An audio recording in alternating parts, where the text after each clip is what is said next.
Chapter 791. Lies that were the hardest to expose were always a mixture of truth and falsehood. And the most important part of this interlinked plan against them was actually true. Gunyanji thought it was unbelievable. No wonder she wasn't vigilant at all and was tricked into going to the Conic Sea. It could be said that without Hua Xiaoheng's scarf as a gift, Gunyanji wouldn't have gone to Germany, and the plan wouldn't have succeeded. Gunyanji sat in the car and thought about the whole thing from beginning to end. She was filled with hatred and admiration for the mastermind behind the scenes. It wasn't easy to control so many steps, and each step was linked to the next. Because there were too many steps, as long as one of them went wrong, the whole thing wouldn't have succeeded. In reality, the plan didn't work because Gunyanji's physique was obviously beyond the person's expectations. Gunyanji rubbed her forehead and thought of another question. She looked at Hua Xiaoheng with confusion and said, "Hua Xiao, you said you were in the United States, but why did you use a French shipping address? If his shipping address hadn't been changed, it would have been in France and not the United States." Gunyanji might have been attracted to France. Hua Xiaoheng sat in the driver's seat and leaned his left elbow on the edge of the window. He propped up his head and looked calm. His slender fingers gently tapped on the steering wheel and looked at Gunyanji thoughtfully. "You thought I was in Germany, so you followed He Jichu to Germany, to fight the lawsuit?" Gunyanji pursed her lips. That was one of the important reasons. Although she wanted to help the poor female exchange student, she believed Hua Xiaoheng was in Germany, so she was determined to go to Germany to fight the lawsuit for Li Haiqing. But now that she had broken up with Hua Xiaoheng, it was too embarrassing to talk about it again. Gunyanji looked away and didn't answer Hua Xiaoheng's question. She continued to ask, "Why did you use a French shipping address?" Hua Xiaoheng raised his brows when Gunyanji didn't answer him. He looked straight ahead and said dryly, "Because I was on a mission and couldn't let anyone know where I was."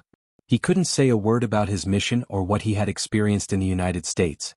Gunyanji couldn't tell if she was disappointed or relieved. She lowered her eyes and suppressed the messy thoughts in her mind. She said, "Then the other party is really something. You sending the silk scarf was definitely not within their consideration. However, I was a little puzzled. Why did they want me to go to Germany? Why not go to France? If you don't change your mailing address." Hua Xiaoheng leaned forward and said, "Do you remember Reinitz?" "Yes." Gunyanji nodded, then suddenly realized, "Oh right, the German Federal Intelligence Service was also involved throughout." "Of course." Hua Xiaoheng nodded slightly. "Think about it. Otherwise, how could it be such a coincidence that you ran into Reinitz when you were being hunted in the Alps?" Gunyanji thought about that chance encounter, and sighed slightly. If Reinitz wasn't a coincidence, then that amiable Mother Hannah wasn't an ordinary person either, right? But later, when she and Reinitz were being hunted down on a motorcycle, and when Mother Hannah's cabin was set on fire, it didn't seem like it was fake. Gunyanji frowned. "You think Reinitz is also a part of the mastermind's plan? Then what is the purpose of this part?" She felt like something didn't make sense. Hua Xiaoheng was also considering this question.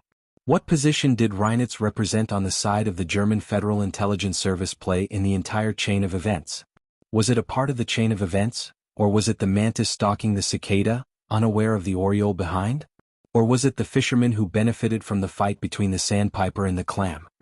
His role is still questionable at the moment. Hua Xiaoheng didn't want to jump to conclusions so easily. He wouldn't assign Reinitz to any side if he wasn't completely sure. In the beginning, Hua Xiaoheng thought the entire trap was planned by Reinitz, but after learning about the problem with the silk scarf, he realized Reinitz wasn't the real mastermind. "Yeah, he still let me go in the end." Gunyanji smiled wryly as she shook her head. "I don't know what he's thinking.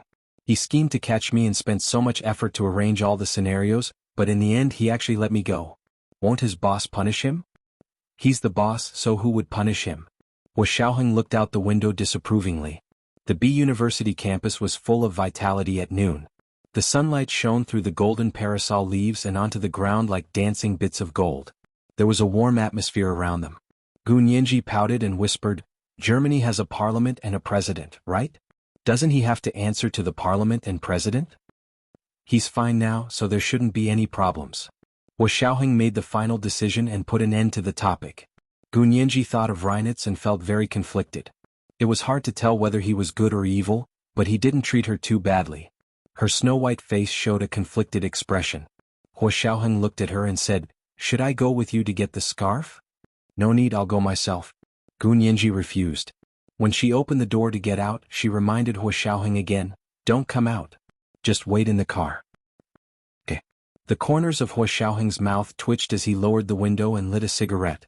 He watched Gu Nianji's figure disappear into the dorm building's main entrance. When Gu Nianji returned to the dorm, she discovered Ma Qiqi wasn't in her room. It was Sunday, so she probably wasn't home yet. Gu Nianji went to her room and found the box of scarves. She opened it and rubbed it a few times before biting her lip and sealing it. She carried it downstairs. Hua Xiaoheng saw her come over and threw the cigarette away. He opened the door to let her in. Gu Nianji smelled a faint scent of smoke as soon as she got in. Although Hua Xiaoheng smoked with the window open, the car still smelled of smoke. Gu Nianji wrinkled her little nose and didn't say anything. She placed the box in front of Hua Xiaoheng. "Here, this is the package I received." Hua Xiaoheng opened it and looked. It was indeed ordered by me. They were all carefully chosen by him, but unfortunately he didn't use them on this birthday. He closed the box and said to Gu Nianji, "I'll buy you something better." What he meant was that this box had to be taken away. "You want to take it away?" Gu Nianji raised an eyebrow. "What for?" "This is evidence." Hua Xiaoheng's tone was calm. "We need to take it back and study it. But if you take it back, you won't be able to hide the fact that you broke the rules." Gu Nianji took the box from Hua Xiaoheng's hands without hesitation. Hua Xiaoheng looked at her deeply. His gaze was forever gentle, and there was a trace of a smile on his handsome face. He had the elegance of osmanthus in autumn, and the splendor of 10 miles of lotus blossoms. It was completely different from his usual firmness and determination, but it made him even more seductive. Gu Nianji only glanced at him before calmly averting her gaze. Hugging the box tightly, she tilted her head and said, "I don't think this box of scarves is evidence, so it's useless for you to take them away. It won't help." "Okay, then what is evidence?" Hua Xiaoheng looked down and saw Gu Nianji's small jade-like hands at the bottom of the box. He reached over and held Gu Nianji's hands from the bottom of the box, not letting her get out of the car. "Help me think. My mind is a mess right now and I can't think of anything." Gu Nianji rolled her eyes at him. Keep pretending. Do you think I'll fall for your trick?" "Really, I'm just waiting for my Mrs. Hua to help me clear my name." Hua Xiaoheng lifted her hand and kissed the back of it. "Some things, it's better to do it yourself than for someone else to do it." Gu Nianji withdrew her hand and put on a stern face. "If you call me Mrs. Hua again, I'll ignore you." "Okay, I won't call you that now." Hua Xiaoheng let go. "Tell me why this box can't be used as evidence first and I'll let you go." Gu Nianji breathed a sigh of relief and looked down to open the box. "It's very simple. Think about the whole thing. Actually, the other party only tampered with the Hermes official website's computer system. And this package was delivered to me through a completely normal channel, so what's the point of taking this box away?" "That makes sense." Since that's the case, Hua Xiaoheng took out a palm-sized striped silk scarf with Van Gogh's golden sunflowers printed on it from the box and tied it around Gu Nianji's neck. He tied a beautiful scarf knot. Then, "Happy birthday, mon chéri." Hua Xiaoheng said the last word in French. "What did you say?" Gu Nianji didn't understand the foreign word Hua Xiaoheng said. It seemed to be French. Her German was already pretty good, but she still didn't understand French at all. "Happy birthday." Hua Xiaoheng adjusted the scarf for her with a solemn expression. His warm fingertips slid across her neck, making her shiver. Gu Nianji didn't move and didn't show the slightest bit of emotion. She didn't really believe it, but she firmly remembered the pronunciation of Hua Xiaoheng's words. She planned to look it up when she got back. Holding the box, Gu Nianji looked down at the scarf around her neck. It was tied beautifully, but she couldn't tie the knot herself. Gu Nianji touched the scarf and said seriously, "Since you got into trouble because of me, I'll help you solve it. Actually, I can ask Brother Zay, but this is a special case. It's not good to let the Special Operations Forces know, so I'll reluctantly help you one last time." What she was thinking was that Hua Xiaoheng had broken the rules because he had bought her a birthday present during a mission. If a third person found out, whether it was Brother Zay or Brother Xiong, they were both part of the system. What if it made things difficult for them? It was best for her to do it herself. No one else would know. As long as Hua Xiaoheng didn't turn himself in, no one would know he broke the rules. That way she would feel better when they broke up. This is the first night watch. Reminder for your monthly votes and recommendation votes. Monthly votes 5,800 plus updates at 1 p.m. Third night watch at 7 p.m. P.S. Remind everyone to vote for the Records of Cambrian every day. Also see if you can get a Cambrian Alliance fan title. Thank you. Chapter 792. Hua Xiaoheng curled his lips and grunted. How do you want to find evidence? It's very simple. Go to the French Hermes official website and take a look. As long as someone tampered with the order records, there will definitely be traces. Gu Nianji closed the box and hugged it. I'll see how secure their system is today. If it's not difficult, there should be clues tomorrow. Huo Xiaoheng said. So soon? Are you doubting my ability? Gu Nianji raised her eyebrows and said bluntly. She opened the car door with one hand. I'm getting out. Thank you for driving me back. She hugged the box and stood under the sycamore tree in front of the dormitory building. She waved at him nonchalantly. Huo Xiaoheng looked at her silently and started the car to drive away. Gu Nianji watched Huo Xiaoheng's car disappear on the asphalt road in front of the dormitory building before turning to enter the dormitory building. Back in her room, she first took out the scarf from the box and put it in her drawer. Then she opened the box and looked inside out. She took a photo with her phone and cut the box into pieces with a pair of scissors. Then she threw it into the stainless steel trash can, found a lighter and lit it up to ashes. This was considered destroying the evidence. No one would find this box as evidence to prove that Huo Xiaoheng had done something private while on a mission. But the more important evidence was still on Hermes' official website. Because Huo Xiaoheng had used his own account to purchase the scarf, it would be hard to explain if someone found out that he had purchased it while on a mission in the United States. Gu Nianji volunteered to help Huo Xiaoheng find evidence. In fact, she wanted to destroy the evidence of Huo Xiaoheng's violation of discipline. To her, a person like Huo Xiaoheng should be flawless at work. If there was, it must be someone else's fault. After dealing with the box, Gu Nianji opened her laptop and dragged out the hacking program she had written. She used to hack into other people's computer systems with her phone. Now that she was using a laptop, it was obviously more powerful. She had written this program under Zhao Liang's guidance. After a few years, she had optimized and improved it many times. She even applied quantum theory to the optimization of the program to crack passwords. This greatly improved the efficiency of hacking into other people's encryption systems. Even Zhao Liangzi would have to admit defeat if he saw her program now. However, Gu Nianji didn't know this yet. She wasn't being modest, but she simply hadn't competed with anyone before. For her, the application of cutting-edge scientific theories was as natural as eating and dressing. For example, quantum theory. Many people were still at the theoretical stage, but she had already applied it. The Devourer EXE, that she used to dismantle the entire central control system of the Federal Intelligence Agency in Germany, the weak grain theory was actually similar to quantum theory. After opening the program, Gu Nianji did her usual routine of hiding her IP, then dragged the French Hermes official website into her hacking program to analyze. The first step was to find the interface between Hermes' official website and the backend.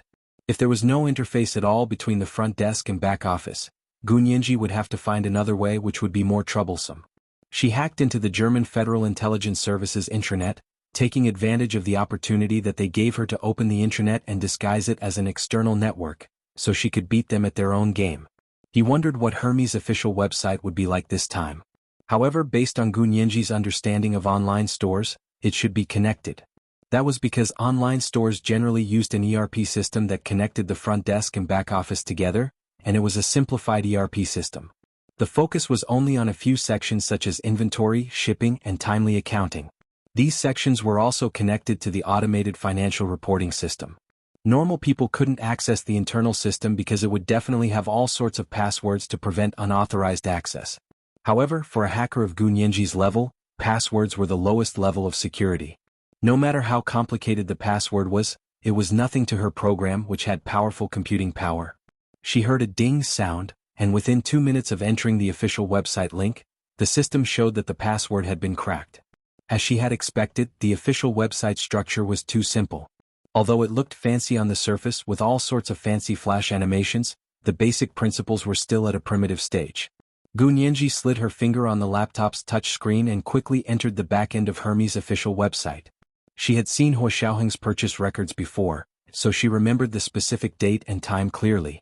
She quickly searched through the other party's database and found the purchase records for that day. She quickly replaced Huo Xiaoheng's account with her own and changed it directly from Hermes' historical database. It was just like how the other party had secretly changed Huo Xiaoheng's shipping address. Gu Nianji was even better. She deceived everyone and replaced the entire account. Therefore, the person who placed the order became Gu Nianji herself. She then erased all traces of the system modification. To Gu Nianji, she didn't need to create a system malfunction. to violently erase all traces of modification. She directly used the other party's system to update the original backup data every day and used a complete overwrite program to modify all the other party's backups. This way, other than the person behind the scenes who had changed the shipping address, no third party would know that the order had been secretly changed. Even the IT programmer who had received Hua Xiaoheng's questioning call today wouldn't think to compare the account. Gu Nianji even labeled her own account as VIP, to more realistically confuse the other party's memory. After changing the account and modifying all the backup data, Gu Nianji finally entered the second step of the program. She wanted to see which IP had hacked into Hermes' official website that day and changed the shipping address of Hua Xiaoheng's order. After so much time had passed, the other party also seemed to be a master. She needed to enter the other party's system management program to see all the IP that had logged into the system. Then she could filter out the IP that was suitable for the time period, as well as the IP that was related to Hua Xiaoheng's order. This required a huge amount of calculation. To be on the safe side, Gu Nianji downloaded all the IP that had logged into Hermes' official website that day and put it into her program to start searching. With such a large amount of data and the need to verify and analyze it, Gu Nianji's small laptop couldn't handle the load. She looked at the calculation time given by the program. It would take 15 hours to completely analyze. It was noon now, which meant that she would only be done at 3 in the morning. Gu Nianji was very good at planning. She immediately pushed the laptop to the side and started working on it herself. At the same time, she took out her iPad and began writing her thesis. Hua Xiaoheng returned to the headquarters of the Special Operations Forces and first went to his official residence to change. When he came downstairs, he saw Yin Shixiang had returned. Everything packed? Hua Xiaoheng asked casually as he buttoned up his military uniform. Yin Shixiang pursed his lips and immediately stood at attention, but the gossip in his eyes was about to break through the sky. Hua Xiaoheng looked up at him coldly. Yin Shixiang couldn't help but chuckle. Hua Xiao, you just came back from the hospital? Is Nianji okay? This was the second update, and the monthly votes were 5,800 plus updates. Reminder for the monthly votes and recommendation votes. The third update was at 7 p.m. Chapter 793. Hospital? Hua Xiaoheng's eyes flickered when he heard the word. He quickly understood what Yin Shixiang was imagining. He looked down and didn't even look at Yin Shixiang. He only stopped when he walked past him to say, "The Special Operations Forces needs to be reformed. You'll take the lead and represent the officers at the grassroots level. Start from the kitchen. Feed the pigs for a few days and come back to write a report." What? Yin Shixiang's face turned green. He didn't dare say another word. He quickly saluted and watched Hua Xiaoheng's tall figure disappear in the direction of the door. He was the deputy chief of the Special Operations Forces, but because he couldn't control his mouth, he even dared to gossip about the chief's private life. No wonder he was sent to the kitchen to feed pigs. Reform? What a joke. That was clearly a prison sentence. Yin Shixiang wished he could slap himself a few times. Hua Xiaoheng walked out of the official residence calmly and went straight to the central control room. Although he said he needed Gu Nianji's help to find evidence, it was only to reassure her. He could see that she was blaming herself again. Actually, this had nothing to do with her. Hua Xiaoheng felt bad for her. Although she said they wanted to break up, she almost always stood by his side without hesitation when something happened to him. He sat down in front of the computer in the central control room and did the same thing as Gu Nianji. He hacked into the French Hermes website. However, after he logged in, he couldn't find the order he had placed. He was so confused that he almost thought the other party had changed the evidence again. Later, he spent 4 hours to find the mastermind, Gu Nianji. She had changed his order account to hers? What was she trying to do? Hua Xiaoheng rubbed his chin as he looked at the 6 computer screens in deep thought. She probably wanted to destroy the evidence for him, right? The package was evidence, but the fact that he had done something private on the Hermes website during the mission was also evidence, and it was even more direct evidence. The corners of Hua Xiaoheng's lips slowly curved into a happy smile. Fine, if she wanted to play this way, then he had to make it more realistic. Hua Xiaoheng simply linked Gu Nianji's account to his own to make it a parent account. Her purchases would be counted on his account. She was the real VIP. This way it would be even more secure. Even if he made a phone call to inquire about the order, it would be justifiable because it was a purchase from his sub-account. Although he did not personally make the purchase, he had full authorization, so it was no different from him making the purchase himself.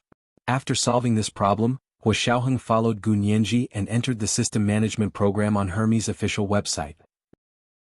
He found the place where the login IPs were stored and downloaded all the login IPs from that day to begin data analysis. Wu Xiaoheng looked at the processing time given by the system. It would take 78 hours. This was done using the central control system's large supercomputer. In the evening, Ma Qiqi returned to school from home. As soon as she entered, she called out loudly, "Nianji? Nianji? Are you there?" Gu Nianji poked her head out of her room. "Qiqi is back?" "I'm back. What about you?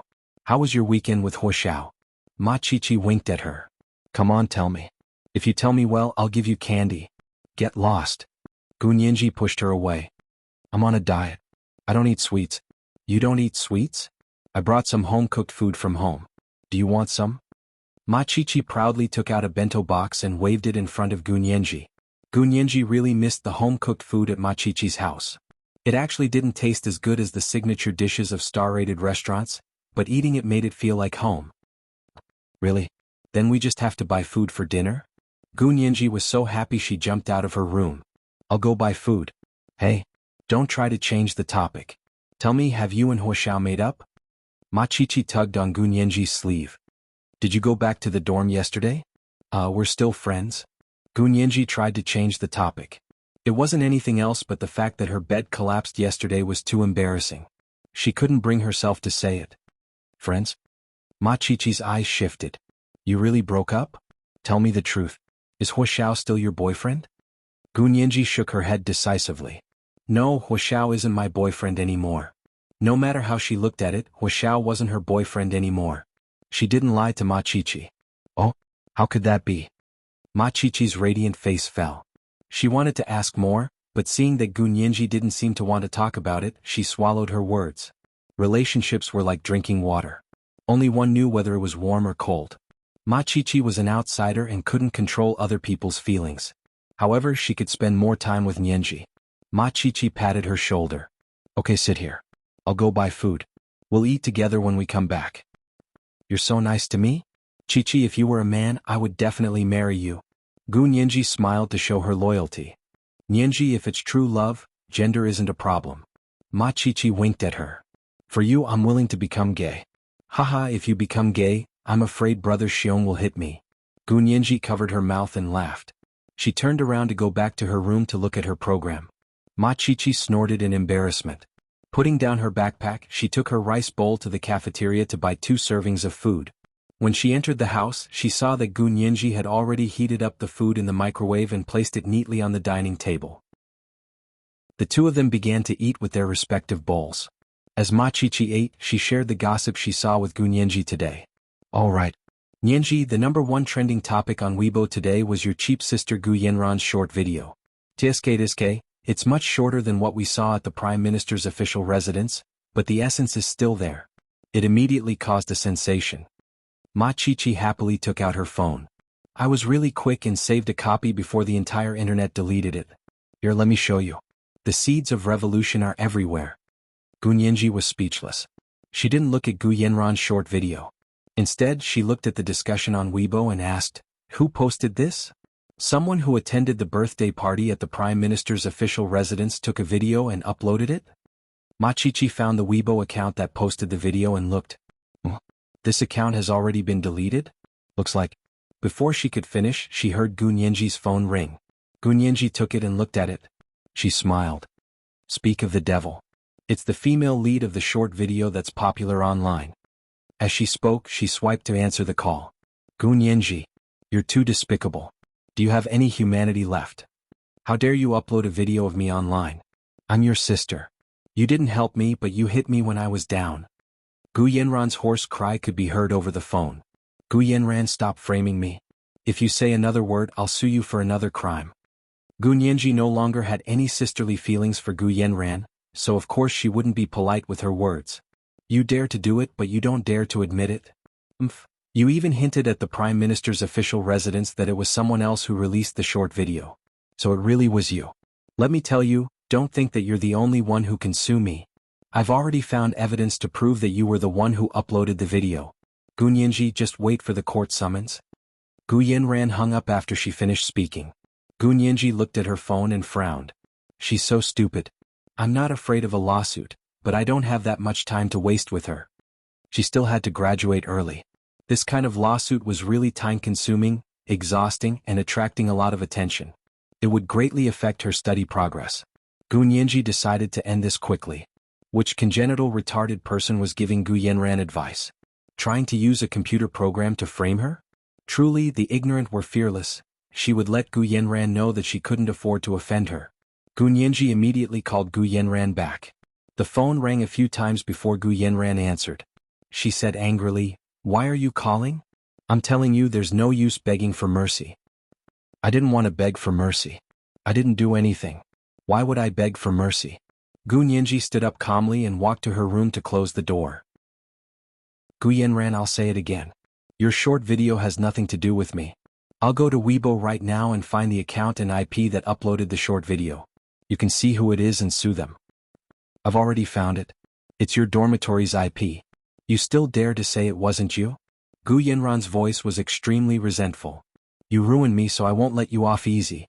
Gu Nianji crossed her arms and stood in front of the dormitory window. She said mockingly, "My dormitory's IP? Gu Yanran, calling you illiterate is a compliment. Tell me who gave you the evidence. I'll immediately find the real IP and slap his face." It was the third watch. Reminder for the monthly votes and recommendation votes. Chapter 794. You. Ah. Gu Yanran seemed to have heard a funny joke. She laughed so hard that tears came out of her eyes. After a while, she held onto the sofa's armrest to stabilize herself. "Gu Nianji, you're too arrogant. Even if you're a genius, it's reflected in your law major. How dare you pretend to be a computer expert in front of me? Do you think computer skills are like cabbages that you can just say you know? Don't embarrass yourself. You've already broken up with Wuxia, so don't expect him to save you. Let's see if he'll still care about you when I submit my complaint to the court." Gu Yanran knew that for someone of Wuxiaoheng's status, a bad reputation was the most taboo thing to do. Once Gu Nianji was accused, Wuxiaoheng wouldn't retreat, but he definitely wouldn't help her again. Summer bugs can't talk about ice. You have a defect in your IQ, so you're discriminating against people with normal IQs. This isn't a good habit, Gu Nianji said calmly. It was a simple sentence, but it was like throwing a torch onto a bag of dynamite. It exploded in front of Gu Yanran. Her expression changed. "Who are you saying has a defect in their IQ?" The voice from the phone suddenly became sharp and piercing. It was no longer her usual slow and reserved mezzo-soprano voice. It was obvious that she had been touched on a sore spot. Gu Nianji was even more amused. She had discovered the last time that Gu Yanran hated the topic of IQ. It was probably because she had been traumatized by the smart Gu family since she was young and had a psychological scar. Therefore, Gu Nianji poked at her psychological scar and got twice the result with half the effort. "Who do you think I'm talking about? You believe everything other people say. You're angry because people say you're brainless?" Gu Nianji crossed her arms, her voice even calmer. "You think you're the only smart one? You said I don't believe the official Weibo website's evidence and believe your nonsense?" Gu Yanran sneered. "I won't let you off this time. Gu Nianji, just wait for my lawyer's letter." It was actually the official Weibo website's evidence? Gu Nianji immediately had two reactions. One was that someone had colluded with Weibo to make false evidence. Considering the scale and influence of Weibo, doing so would not be worth it. Therefore, this possibility could basically be ruled out. The second possibility was that, like Hermes' official website, Weibo had also been hacked, so the Weibo account that uploaded the video showed the IP address of Gu Nianji's dormitory. Gu Nianji had plenty of ways to deal with the second possibility. She held the phone further away and waited for Gu Yanran's hysteria to subside before saying, "Just you wait. I'll find the real IP and send it to you. Tell the person behind you clearly that if he's going to fight me, ask him if he's prepared to lose his reputation. Once I make a move, he'll be waiting to be exposed in front of the public. He can no longer hide behind the scenes and stir up trouble. Also, if you insist on going about things the wrong way and think that it was my dormitory's IP that uploaded your video, then go ahead and sue me. I'll keep you company."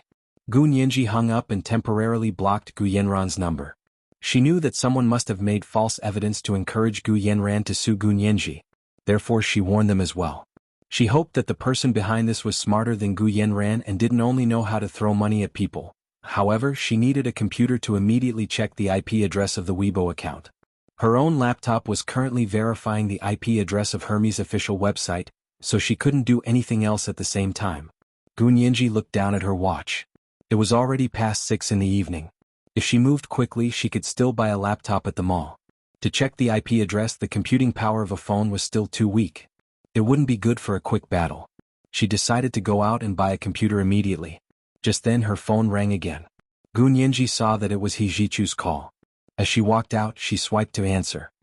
Hello, Professor He. What's up? He Jichu was silent for a moment before saying, Nianji, where are you? In the dormitory. But I'm going out right now. Let me know if you need anything. Gu Nianji was also He Jichu's teaching assistant, so they had a lot of work to do. Going out? It's so late. What are you going to do? I'm free right now. I'll go with you. He Jichu stood up. He was worried about Gu Nianji going out alone at night. Gu Nianji quickly said, It's okay. I'm just going to the mall near the campus to buy a computer. Don't you have a laptop? Is it broken? He Jichu took the car keys and walked out. I'll go with you. It's not broken, but one isn't enough. I have something to do at the last minute, so I need to buy another one. Gu Nianji said as she walked into the elevator. He Jichu understood and said, If that's the case, come to my place. I have a few computers here with powerful functions. You can do whatever you want. Gu Nianji snorted and slapped her forehead. That's right. Why am I giving up what's close at hand and seeking what's far away? All right, Professor He, I'm here to borrow your powerful computer. She remembered that He Jichu did have 2 very powerful desktops in his study. They were the kind of top-notch configuration that could be used as a server to build a local area network. If she used that kind of computer to verify the IP, it probably wouldn't take long. Gu Nianji was overjoyed. She came out of the elevator and hurried to the professor's building where He Jichu lived. He Jichu didn't leave again when he saw that Gu Nianji agreed to come to his place. He went to his study and turned on his computer. One of the screens flashed, indicating that someone wanted to talk to him. He Jichu frowned and closed the call program. He picked up his phone and called back. Achu, your father wants me to ask you when you're coming back. It was Auntie Chin's voice. She was gentle and had an especially good temper. He Jichu had never seen anyone with a better temper than Auntie Chin in his life, so he felt very conflicted. Although his mother was usually cheerful and humorous, once she was annoyed and lost her temper, it was truly earth-shattering. Outsiders always said that his mother's temper wasn't as good as Auntie Chin's, but in his father's eyes, his mother was irreplaceable. No matter how angry she was, he was willing to endure it. He Jichu didn't understand at the time, but now he knew what it meant. A faint smile appeared on He Jichu's aloof face and his voice softened. If my father misses me, he can call me himself. There's no need to trouble Auntie Chin. You child, how can you say such things to Auntie Chin? Auntie Chin smiled gently. Your father is getting on in years and had a serious illness a while ago. Don't you want to come back and help him? The He family has a large business and you're the only child. If you don't help your father, no one will. He Jichu played with the car keys in his hand and said dryly, My father is still in good health. The He family will be fine if I don't go back. Auntie Chin, I have something to do. I'll hang up now. With that, he walked to the door to wait for Gu Nianji. When Gu Nianji came out of the professor's building's elevator, she saw He Jichu standing elegantly in front of his door with his hands in his trouser pockets. Gu Nianji's eyes widened in shock. Professor He, you're going out? Did I come at a bad time? I'm waiting for you, He Jichu said dryly. Come in. He turned and entered the room. I'm not used to Professor He being so polite. Gu Nianji giggled and followed He Jichu inside. This was He Jichu's suite as well as his classroom and conference room. The doctoral and master students he taught all came here for classes, so Gu Nianji even had a small office here. He Jichu took her to his study and pointed to the especially powerful computer. No matter what you want to do, this computer can meet your needs. Gu Nianji had tried this computer once before and knew it was indeed extraordinary. Its computing power was especially powerful and could not be compared to other computers. She happily sat in front of the computer and used the flash drive to copy her hacking program into the computer. As soon as she started it, it was as fast as lightning. If she used this computer to check the IP addresses that had logged into Hermes' official website that day, it would probably only take 10 minutes. The thought flashed through Gu Nianji's mind, but she quickly suppressed it. Because it concerned Hua Xiaoheng, she couldn't do this on someone else's computer, not even He Jichu's. However, it didn't matter if she checked Gu Yanran's video. She could do it on anyone's computer. Gu Nianji typed in the Weibo website and searched for the original Weibo account that had uploaded Gu Yanran's video. The account now showed that it had been deleted by the user. For normal people, there was really nothing they could do if the account had already been deleted. However, for hackers, not only was the act of deleting the account revealing that they were hiding something, but it was also much easier to check than not deleting it. This was because for various websites, although it was said to be deleted, it actually didn't delete the account. Instead, it moved the account from the range of normal security software protection to the inactive folder. The security measures for this folder were much lower than normal accounts, so it was exactly what hackers wanted. Gu Nianji opened the password testing program and only used 3 seconds to calculate the backend login password for the account. After the password was cracked, Gu Nianji entered the uninhabited land and quickly pulled out the frozen contents of the deleted account. She looked through the lines of code and found that someone had indeed changed the IP address of the account. The account now showed that it was Gu Nianji's dormitory IP. "This is really showing off in front of an expert," Gu Nianji murmured as she began the verification process of layer by layer. She followed the clues and found the login IP that had changed the IP of the account. In a computer network, as long as something was done, it would leave traces. If one wanted to erase the traces, the most complete method was to back up and overwrite it. Just like what Gu Nianji had done on Hermes' official website. However, she carefully investigated the hacker's actions and found that he hadn't considered it thoroughly. When Gu Nianji checked the backup data from the day before on Weibo's official website, she found that the contents of the account hadn't been overwritten or modified. It was still in the state before it was deleted. The IP that uploaded the video was also recorded here. Gu Nianji recognized it immediately because she was very familiar with the IP that uploaded the video. It was one of the IPs that she had checked at 32 Willow Hadong. 32 Willow Hadong was the Prime Minister's official residence. She had long guessed that the person who uploaded Gu Yanran's video and the one who played Gu Yanran's movie on the projector at the Prime Minister's official residence were the same person. She was right. After a while, she also found the IP of the hacker who hacked into the Weibo account and changed the IP that uploaded the video. However, according to the IP database, it showed that this was an invalid IP that no one had ever used before. This was the first update. A reminder to my friends for their monthly votes and recommendation votes. It's the second update today, so I'm going to bed earlier. The second update was at 7 p.m. There were 3 updates tomorrow, and one of them was an additional update to the Immortal Fate, 50,000 Chidian dollars, that Raindrop 6868 had rewarded in April. It was time to repay the debt of rewarding and adding updates. Mwah. P.S. A reminder to everyone to also vote for the Records of Cambrian every day. Also, let's see if we can get a Cambrian Alliance fan title. Thank you. Chapter 795. Gu Nianji's brows furrowed slightly as she stared at the 2 IP addresses in front of her. The first was the original IP address of the Weibo account that had already been deactivated. She had named it Address A, which was the IP address that belonged to the office of the Prime Minister at 32 Willow Alley. If Gu Nianji's guess was correct, this Weibo account, which had already been deleted, should be the secondary account of the First Lady, Kai Songyin, or the secondary account owned by her team. The real IP address was the evidence that she wanted to throw at Gu Yanran. She wanted to prove that the person who uploaded her sexy little video was someone from the Prime Minister's residence. She wanted Gu Yanran to stop clinging to her. As for the other IP address, Gu Nianji named it Address B. This B address was probably the IP that a certain hacker had used to log into his Weibo account. It was also the IP used by the hacker who had altered the original IP that had uploaded the video. It belonged to the hacker Gu Nianji was looking for who had framed her. But this B address IP was an invalid IP. What's the IP? The full name of IP in English is Inter-Protocol, which means Internet Protocol when translated into Chinese. Every device that could access the internet, whether it was a mobile phone, tablet, laptop, or desktop, had its own unique IP address. Just like the phone number of a phone or the house number of a resident, they were all unique. Without this IP address, there was no way to get online. All the IP addresses on the network were allocated and managed by a special management organization in the United States. They could not be set by themselves, not even by national organizations. Because of this, Gu Nianji was able to find the corresponding computer behind the scenes by checking the IP address and locking onto the IP address. Then, she would be able to search through the Special Operations Force's exclusive IP database. She would also be able to find the person controlling the computer.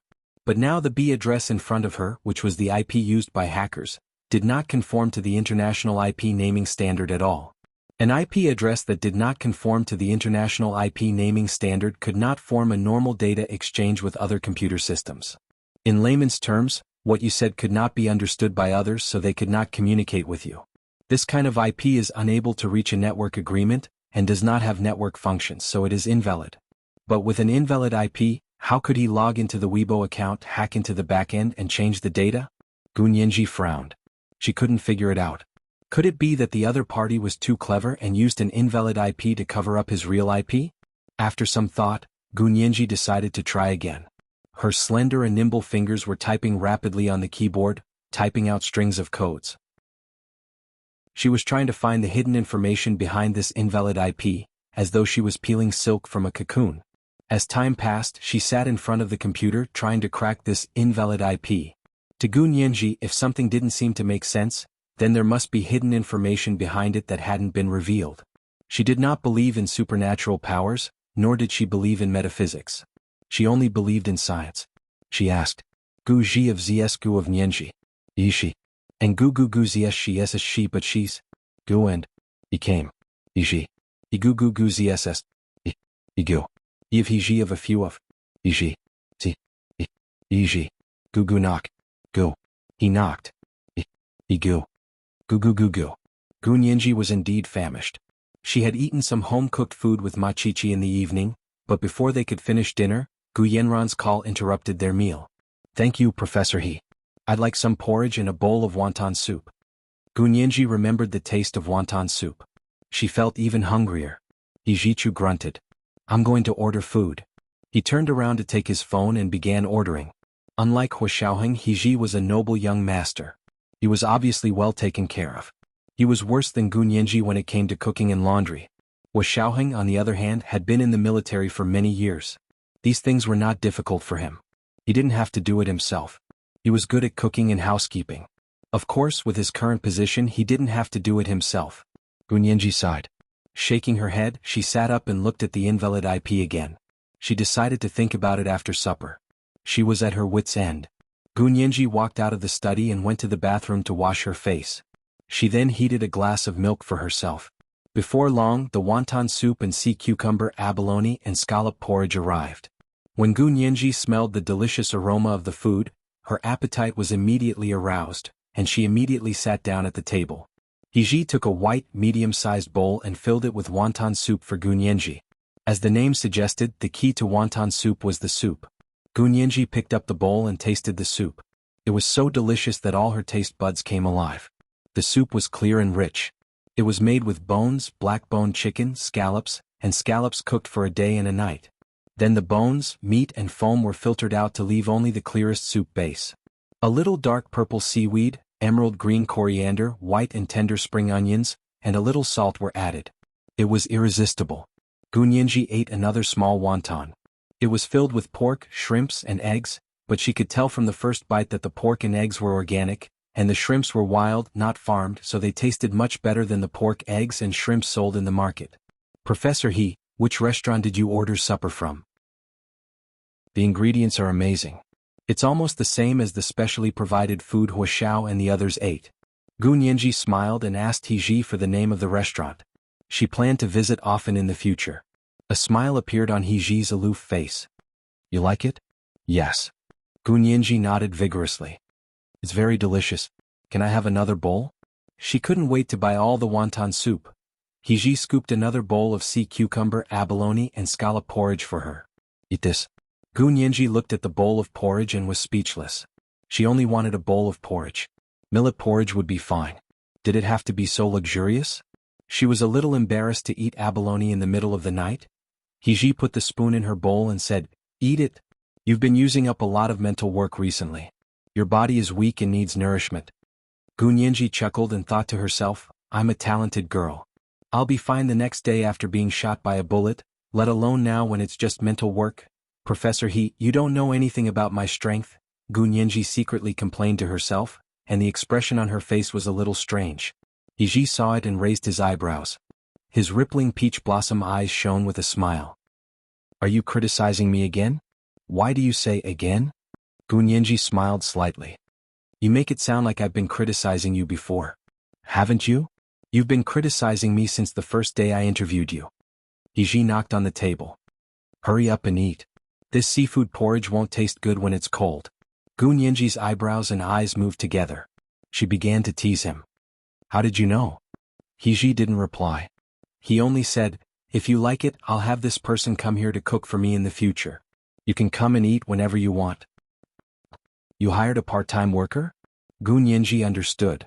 Then you prepared the ingredients yourself? He nodded and said nonchalantly, I bought an organic farm. All the food is delivered from the organic farm, including pork and seafood.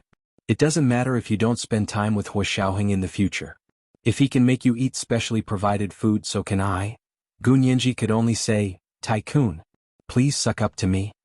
She looked at He with admiration but still declined.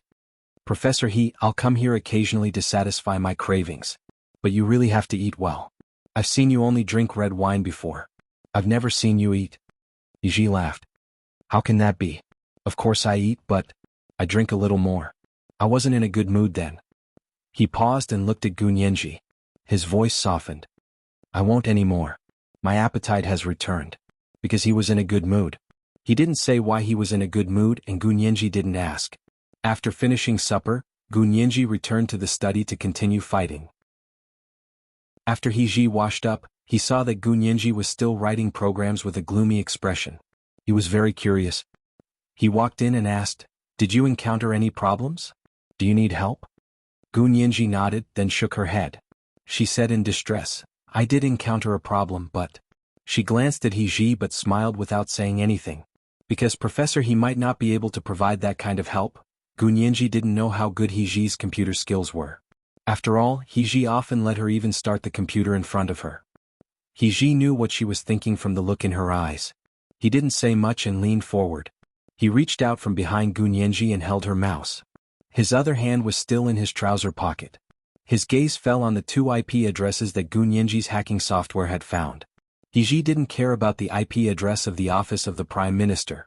His gaze fell on the invalid IP address below. His eyebrows suddenly twitched, and his hand tightened around the mouse. After a while he slowly released it. Gu Nianji moved to the side and said with a smile, Professor He, can you help me? He retracted his hand and straightened his back. His expression quickly returned to normal. Both his hands were in his trouser pockets as he said to Gu Nianji leisurely, You think I don't know anything about computers, right? No. Gu Nianji quickly shook her head with a smile. But I've never seen you display your skills in this area. How about it? Do you want to show me some of your skills? Tell me first, why do you want to investigate these 2 IP addresses? There was nothing she couldn't say. Gu Nianji told him about how Gu Yanran's video had become a hot topic on Weibo. Then Gu Yanran went to Weibo and asked them to provide information about the account that uploaded the video. Weibo officials gave her dorm IP address to Gu Yanran, and Gu Yanran threatened to sue Gu Nianji. Professor He, everyone knows who did it that day, but now they've gone too far. They've even used hackers to change the IP address to frame me. How can I not fight back? Gu Nianji clenched her fists and said angrily, Who has the time to fight this kind of romantic lawsuit with Gu Yanran? What I want to fight with her is a family property lawsuit. He understood and his expression was a bit stunned. He thought about it for a moment before saying to Gu Nianji, This IP address looks like it's not valid, but it's connected to the internet. What do you think is going on? I think it's been modified. The other party is more powerful than me. I spent half a day trying, but I still couldn't find the real IP behind it. Gu Nianji's face was bitter. Look, I've been working for 3 whole hours without finding anything. He glanced at the program she wrote and shook his head. This kind of IP obviously won't let you find it. What's the point of finding it? But he perjured himself to harm me. But now you can't find him at all. Just like you said, he's temporarily more powerful than you, so you can't choose to fight him head-on. Instead, you have to achieve your goal in a roundabout way. He analyzed calmly for her. You have to take it step by step. Right now your target is Gu Yanran. As long as you capture Gu Yanran, the person behind her will either give up or reveal themselves. You can't be led by the nose by others. You should take the initiative in your own hands. This was the second watch. Reminder to all of you for your monthly and recommendation votes. Especially the recommendation votes. P.S. Remind everyone to also vote for the history of Cambrian every day. Also see if you can get a Cambrian Alliance fan title. Thank you. Chapter 796. Gu Nianji frowned as she listened to Hijichu's explanation. but her eyes were still glued to the invalid IP address. Ijichu's suggestion was indeed the most appropriate and time-saving method at the moment. She couldn't spend too much time on this. What if she couldn't crack the invalid IP? Was she supposed to wait for Gu Yanran to sue? But this invalid IP was also very attractive to her. It was like an obsessive-compulsive disorder patient seeing a book that was slanted and wanting to straighten it, or a genius who loved solving math problems and suddenly found a problem she couldn't solve. She had to solve it even if she didn't eat, drink, or sleep. She struggled for a long time to give up her rationality and desire to solve the problem. Finally, she steeled her heart and nodded slowly. Fine. I'll leave it for now. But she also swore to herself that once she solved Gu Yanran's problem and graduated early, she would have plenty of time to solve the problem. Hijichu sighed in relief and raised his chin with a smile. Then what are you going to do? The IP address has already been changed. Gunyenji pursed her lips and smiled slyly. I'll change it back again. More accurately, she wanted to create a man-made system malfunction and force the Weibo officials to restore the backup data from yesterday. That way, she could overwrite the IP address that was changed by the hacker and make the deactivated account become active again. She could take the opportunity to add a small app to the Weibo account and make the account automatically display the last IP address and location. Then she could take a screenshot of the Weibo public page and send it to Gu Yanran to slap her in the face. Hijichu patted her head with a smile. You really have a lot of ideas. You've done this many times, haven't you? Who wants to fight you online? You've really picked the wrong target. Gunyenji smiled proudly but quickly pulled a long face and said unhappily, You can't say that. I can't compare to the person who made the invalid IP address. Hijichu retracted his hand and thought to himself, I hope you never meet him again and don't know who he is. You're only 19. You have plenty of time to enrich yourself. Also, computer technology is improving every day. Maybe you'll be able to crack it in a while. Hijichu knew Gunyenji's habits and obsession, so he could only comfort her. Gunyenji closed her eyes and nodded slowly. Professor, he is right. I will work hard. All right, let's do it. As Hijichu spoke, he took out an iPad and sat on the sofa in the study with her as he casually browsed the news. Gunyenji used all of her methods to attack Weibo. At 11 o'clock at night, the Wuxia Empire's largest social media site, Weibo, suddenly experienced a technical malfunction. The servers distributed all over the blue planet were attacked to varying degrees, and the attacks were launched with ease as if they were measured with a ruler. Countless people who were used to going to bed after browsing Weibo realized that they couldn't go online anymore. They started wailing on various online forums, saying that they couldn't go on anymore.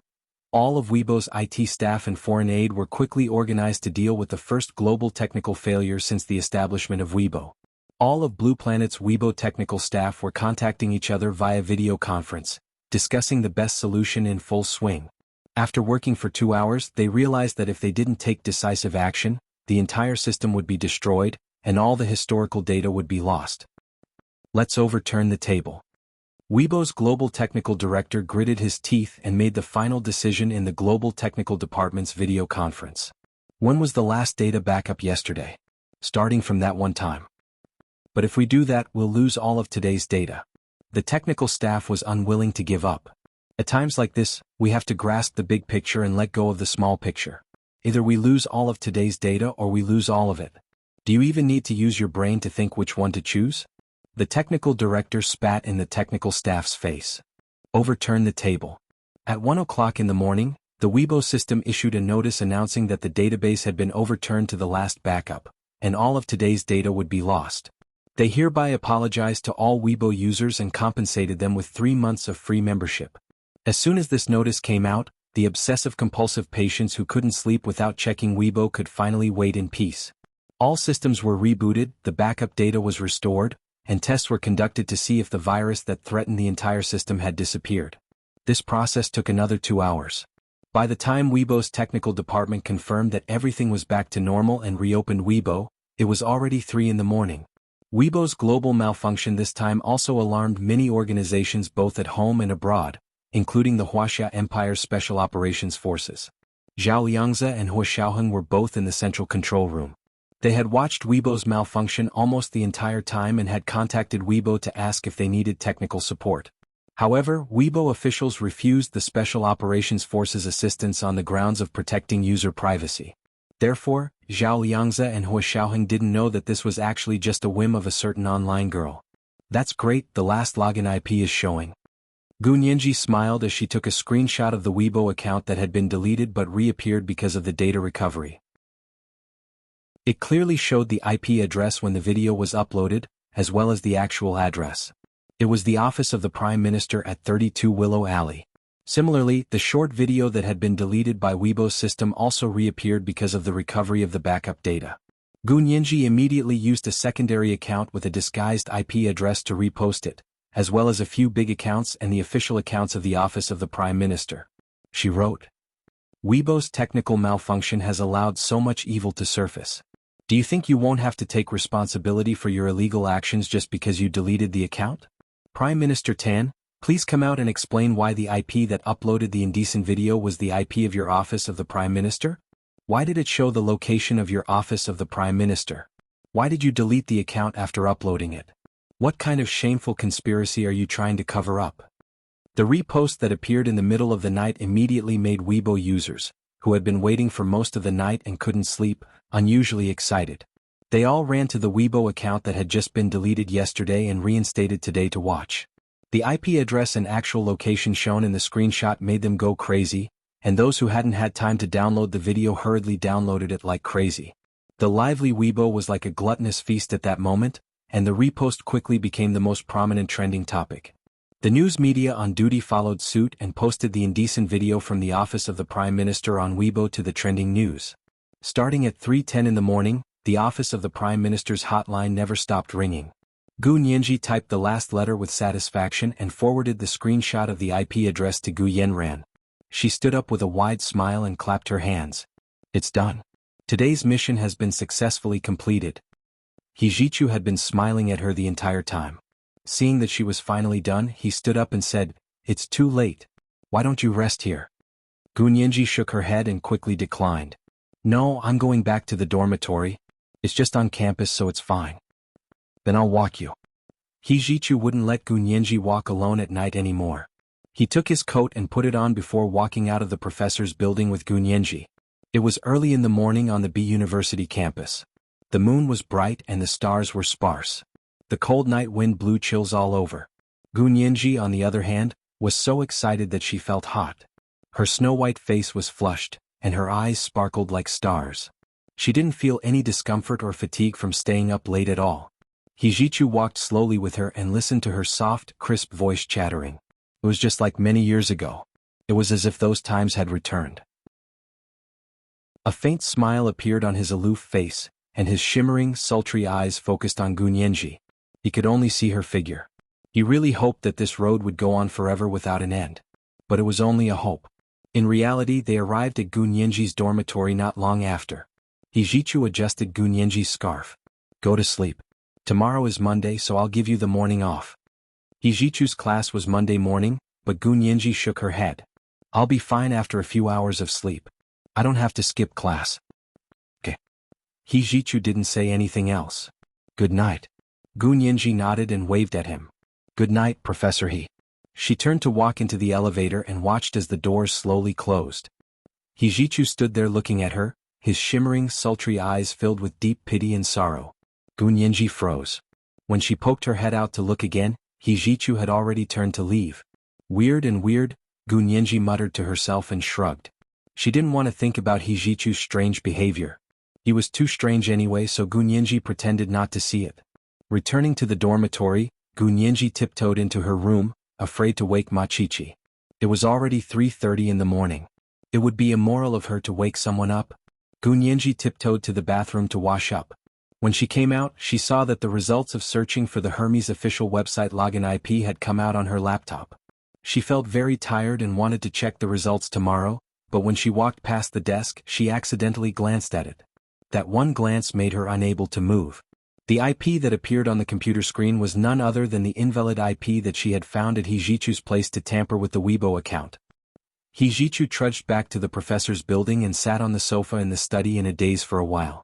The invalid IP that Gunyanji had found kept replaying in his mind.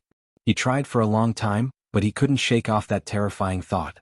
Finally, he couldn't take it anymore and called his hometown to wake up his cousin, Qin Ziyuan. "Big cousin, help me find an IP address." As he spoke, he sent the invalid IP to Qin Ziyuan. Qin Ziyuan was full of complaints when he was woken up in the middle of the night, but he didn't refuse He Jichu. He turned on the computer and quickly did a search. Then he rubbed his eyes in disbelief and stared at the information displayed on the computer. He blurted out, "That's impossible." He Jichu's heart sank. "How is it? Did you find anything? This invalid IP, how could someone still use it? Didn't he die 7 years ago?" Qin Ziyuan muttered, his fingers trembling on the keyboard. This was the first watch. It was the third watch today. A reminder for your monthly votes and recommendation votes. At 1 p.m., we will add an update to Raindrop 6868, is Immortal Fate, 50,000 Chidian coins, in April. At 7 p.m. the third watch. P.S. Thank Xinyuan Yushin for the 10,000 Chidian coins yesterday. Mwah. A reminder for everyone to also vote for The History of Cambrian every day. Also see if you can get a Cambrian Alliance fan title. Thank you. Chapter 797.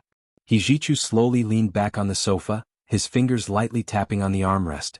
He looked extremely tired. It really was him. Closing his eyes, he could still see the explosion 7 years ago, the mushroom cloud rising into the sky. The madness of that person 7 years ago was still vivid in his mind. Did the explosion he created not kill him? How was that possible? He Jichu didn't speak for a long time. "Jichu?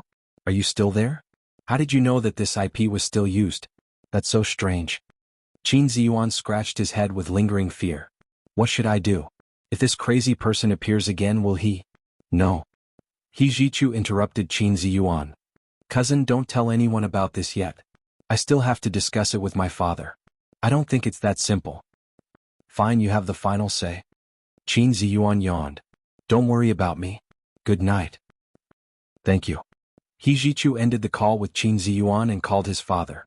Although it was the middle of the night, Senior Mr. He picked up the phone as soon as it rang. To Senior Mr. He was a bit nervous. His voice sounded unusually old in the quiet night. Receiving a call from a relative in the middle of the night was most likely not a good thing. Senior Mr. He's heart tightened. Ijichu's heart felt stifled. He was silent for a moment before asking quietly, "Dad, are you okay?" "Yeah, much better.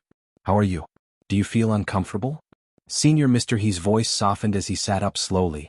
He leaned against the headboard and adjusted the pillow beside him. That pillow was the one his wife had loved all those years ago. No one could sleep next to him except for his first wife. Hijichu knew that although his father and Auntie Qin had gotten married, they had always slept in separate rooms. Therefore, he didn't have to worry about disturbing others when he called at night. "I'm fine too." Hijichu held his phone as he sat on the sofa with his legs crossed. He looked very relaxed, but he was actually very nervous. "Dad, there's something I want to ask you. Go ahead.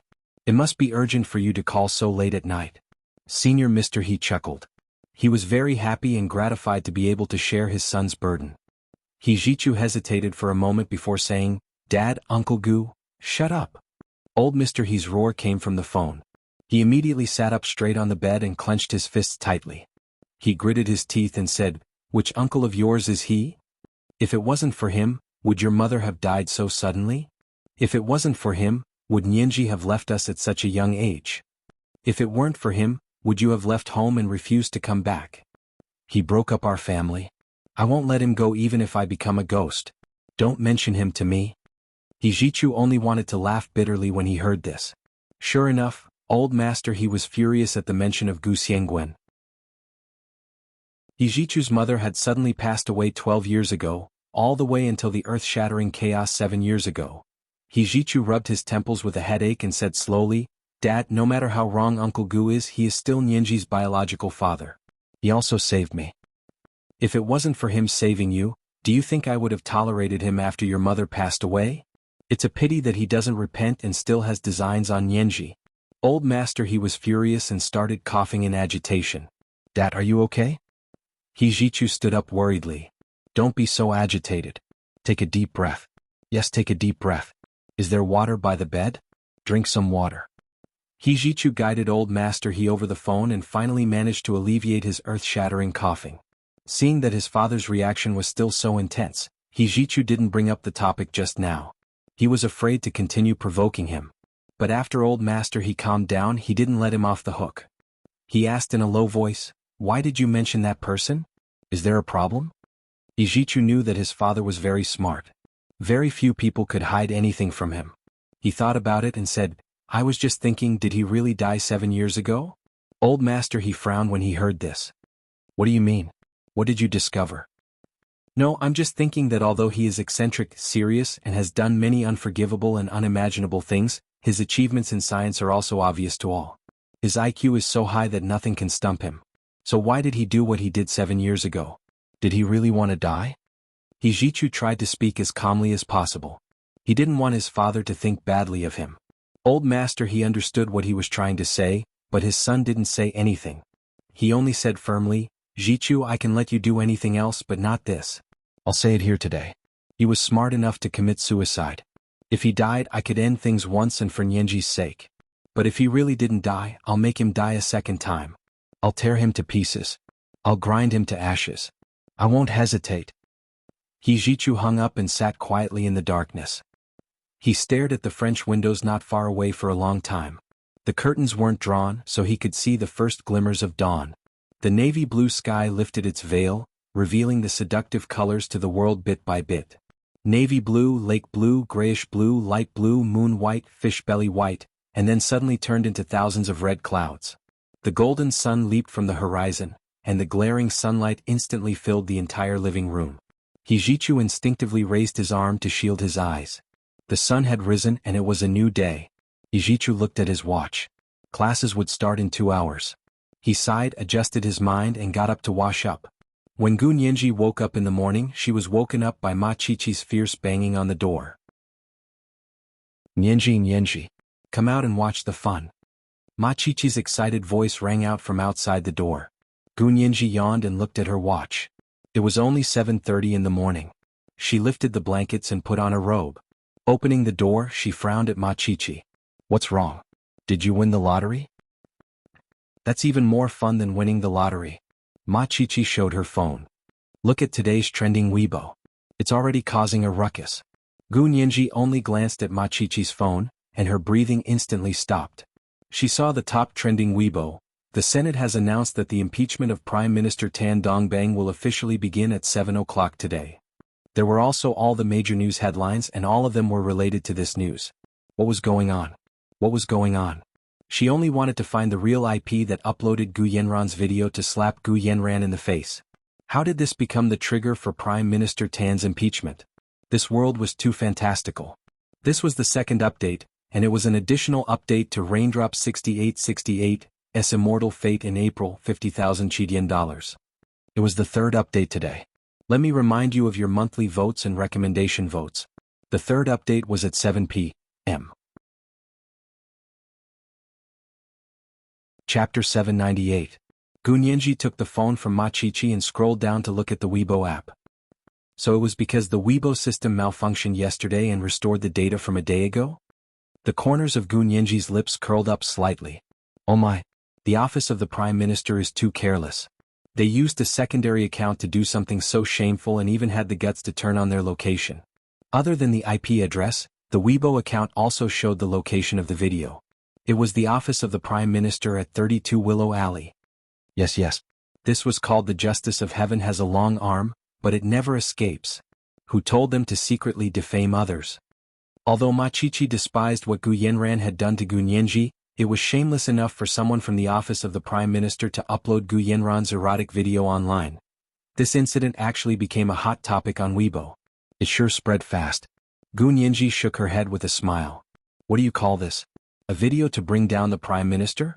TSK, if the impeachment is successful, won't Prime Minister Tan be the shortest-serving Prime Minister in our country's history? Yeah, up until now there probably hasn't been anyone shorter than him. I don't know if there will be anyone shorter than him in the future. Ma Chichi winked mischievously and looked Gu Nianji up and down. When did you come back yesterday? It was midnight. You were already asleep. Gu Nianji slapped the phone back to Ma Chichi. Okay, go wash up and eat breakfast. It's Monday today, so you still have classes. Ma Chichi replied easily and went back to her room to wash up. Gu Nianji also turned to go back to her room and yawned as she went to the bathroom to take a shower to wake up. Just then she heard her phone ring. Priest, temple, war, bow and arrow belong to whose past? I like the image of you only belonging to me in the crowd. This was Hua Xiaoheng's exclusive ringtone. Gu Nianji was speechless. She slowly walked over and swiped to answer it. She put it to her ear and politely said, "Hello." Hua Xiaoheng was speechless. "Nianji, I received news that Gu Yanran contacted the air traffic control to request a flight route. She wants to leave the Wuxia Empire as soon as possible and return to Barbados. The air traffic control said that her request was too urgent and there were no flights during the day. They could only arrange flights for her after 10 p.m. Hua Xiaoheng reported the news to her. "What do you want to do?" Gu Nianji thought about the news that Prime Minister Tan was about to be impeached and quickly said, "I want to file a complaint immediately to stop her from leaving the country. If she wanted to fight for the inheritance with Gu Yanran, she would have to go to Barbados if she wasn't in the Wuxia Empire." Gu Nianji's nationality was the Wuxia Empire, while Gu Yanran's nationality was Barbados. Considering that Barbados was so far away, it was better for her to sue in the Wuxia Empire. After all, the Gu family had so many assets all over the world. There was no need for them to go to Barbados to file a lawsuit. The key was to first stand on the legal principle and win the case before considering the issue of enforcement. She could only use the court order to demand that Gu Yanran hand over the inventory of the Gu assets if she submitted the complaint first. To be honest, Gu Nianji had no idea how much wealth the Gus had. She was even considering hacking into Gu Yanran's computer to find out what was going on. Hua Xiaoheng had never commented on legal matters, so he only nodded. "All right, then hurry up and get ready. Make sure the court summons is given to her before she gets on the plane. Otherwise she will really get on the plane." As of now, Gu Yanran didn't have any criminal records, and they didn't have any evidence to prove that she had committed a crime, so they couldn't restrict her freedom of movement. However, if she was sued and the plaintiff believed that her going abroad would be closely related to the lawsuit, then the court could confiscate Gu Yanran's passport and prevent her from leaving the country. Even if she was a foreigner, she would have to listen to the Wuxia Empire if she got into trouble with the government on Wuxia soil. Gu Nianji hung up and realized that she wouldn't be able to go to Professor He's class today. She called He Jichu. "Professor He, I have something to do and can't come to class today. Can I apply for leave?" He Jichu had just finished his breakfast and asked, "What is it?" "What is it?" Gu Nianji told him that Gu Yanran wanted to go back to Barbados, so she had to immediately prepare a complaint to stop her. He Jichu agreed immediately. "All right, prepare the complaint. Do you want me to see it before you submit it?" Gu Nianji declined with a smile. "This is a normal estate dispute case, so there's no need to trouble lawyer He. I can handle it myself." Hua Xiaoheng had instilled in her a habit of relying on herself for things that she could handle. Unless she couldn't handle it herself, she could only ask for help from others. He Jichu also knew that it was only a piece of paper, so it wouldn't be a problem for Gu Nianji. He reassured her. "All right then. You don't have to come to class today. Quickly prepare the complaint and submit it through an expedited channel. Make it clear that the defendant is about to leave the country and hope that the court can immediately issue a subpoena to stop her from leaving the country." "Okay, thank you for your guidance, Professor He." Gu Nianji hung up and sat in front of her laptop to urgently draft the complaint. In a high-end apartment on the third ring road of the imperial capital, Gu Yanran's face was pale. She didn't even look at the things in the apartment. She only prepared a small bag with a few cards and a bunch of keys. She held her phone and continuously dialed Yi Xian's number, but all she got was a notification that said, "The subscriber you dialed is unavailable." Just as she lost count of how many times she called and was about to give up in despair, Yi Xian finally picked up. He didn't speak, but Gu Yanran knew he was there. "Xian? Come back to Barbados with me and we'll start over, okay?" As soon as Gu Yanran realized that Yi Xian had picked up, she immediately burst into tears. "Xian, give me one more chance. Don't tell me that everything you said all these years about loving me was fake." Yi Xian still didn't speak, but his breathing became heavier. She could hear it clearly through the phone. "Xian, are you blaming me? I was forced. Prime Minister Tan, he's the Prime Minister. How could I refuse what he wanted me to do?" Gu Yanran recalled the short video at Tangairan's birthday party and felt a bit guilty. Although she and Yi Xian had always maintained an intimate relationship, she also knew that Yi Xian loved her deeply. That was why he turned a blind eye to her looking for a boyfriend outside. But now that he saw it with his own eyes and in public at that, it was obvious how much of an impact it had on him. As for her, she had never treated Yi Xian as a boyfriend before. He wasn't even a spare tire. She didn't expect that Yi Xian would become her last straw now. Gu Yanran cried even harder. "Xian? Are you listening? I really can't live without you. After so many people and so many things, I finally know that you treat me the best. Come back to Barbados with me and we'll get married as soon as we get back. I'll bear your children. I'll have a lot of children. Don't you want a lot of children? Yishan was also a bit choked up on the other end of the line. He thought of the beautiful days he and Gu Yenran had spent together. Perhaps the days he thought were beautiful were completely a lie. He couldn't accept it anymore. Gu Yenran, whether it was 7 years ago or now, you've lied to me all the time. Yishan's voice was very low.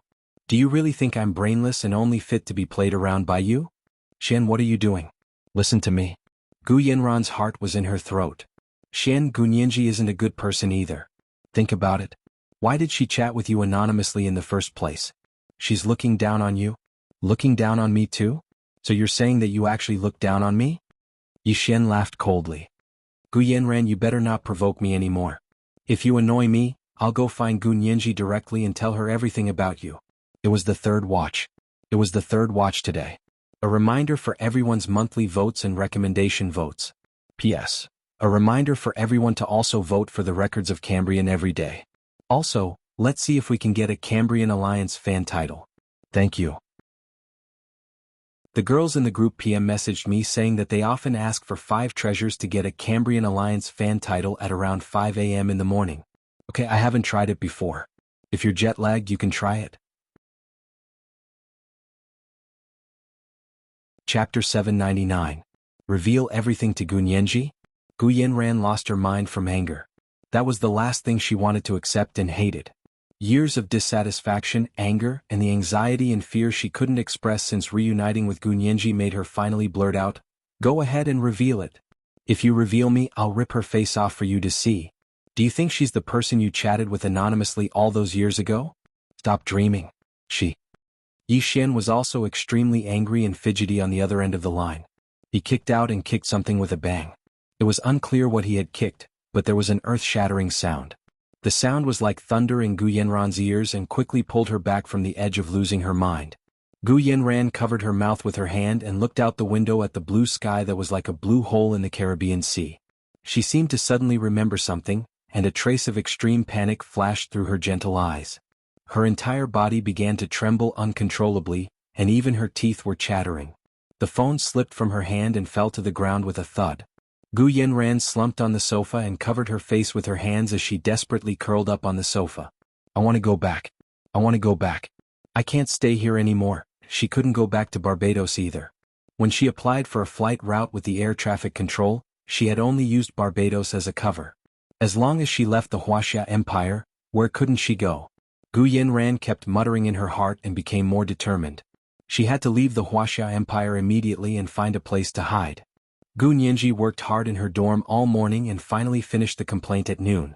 It was a complaint for an estate dispute case, and the disputed assets were not only in the Wuxia Empire but could be all over the world. Even the court that accepted the case had disputes, so Gunyenji put in a lot of effort to convince the Wuxia Imperial Court to accept her complaint in order to file the case. She had just printed out the complaint when she heard Hua Xiaoheng's exclusive ringtone. Gunyenji picked it up. "Hua Xiao, what's up? Did you go to court to file the case?" Hua Xiaoheng had just finished lunch and went to the immigration agency to check. He found that Gu Yenran's ban had not been issued yet, so he knew Gunyenji had not finished yet. Gunyenji sighed. "I just finished writing the complaint, brother. Why are you in such a hurry? It's getting late." Hua Xiaoheng glanced at his watch. "I'll leave you to your work then." With that he hung up and drove out. Gunyenji grumbled and hung up the phone. She began to pack her things and was about to leave. At 1 o'clock in the afternoon, Gunyenji personally went to the Imperial Capital High People's Court to submit her complaint. "We have never accepted such a case before." The staff member from the High People's Court who was in charge of reception carefully read Gunyenji's complaint and was very impressed with it. However, he had never accepted a case like this before. "Look, why don't you file the case in the Barbados court?" Gunyenji was starting to panic.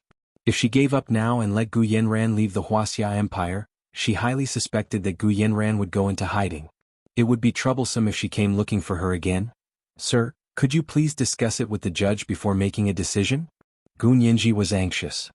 "I've written it very clearly here, including applicable laws, precedents, and international standards for handling cases like this. It's all listed. Can't you refer to it?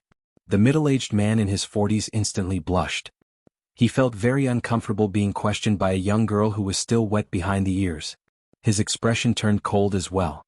He casually sketched a few sentences on Gunyenji's complaint and said in a bureaucratic tone, "Where's the precedent? Why haven't I seen it before? Where did you find all these you're talking about? I've listed references at the back. You can check them out." Gunyenji quickly flipped to the last page of the complaint. "Look, it's right here. I've never heard of it. I didn't know this counted as references." The staff was getting impatient. He slammed his pen heavily on the desk. All right, little girl. Don't pester me endlessly. Are you an adult? Don't cause trouble. If you really want to file a complaint, get a lawyer to bring you here." As he spoke, he was about to roll Gunyenji's complaint into a ball and throw it out. Gunyenji had never thought that dealing with these staff members in the court would be even more difficult than dealing with those glib-tongued defendants and plaintiffs' lawyers in court. She was so anxious that she was about to cry.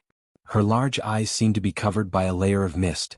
She was so beautiful that it made people's hearts ache. The staff member also seemed to realize his bad attitude and said guiltily, "Don't cry. These are the rules. We all have to follow the rules, right? You don't have any rules to follow, so I'm also in a difficult position. Also, the amount involved is so large, but you don't even have a lawyer to represent you. How can I trust you? Are you an adult? You're not messing with me, are you?" "Messing with you, my ass. Who the hell has the time to mess with you? Do you think you're a clown sent by a monkey?" Gunyenji clenched her hands into fists and pursed her lips to force the tears in her eyes down. She raised her head and took a deep breath. She braced herself and mustered her courage. Just as she was about to continue persuading the staff member to submit her complaint, she heard the door to the small room suddenly open. Someone walked in.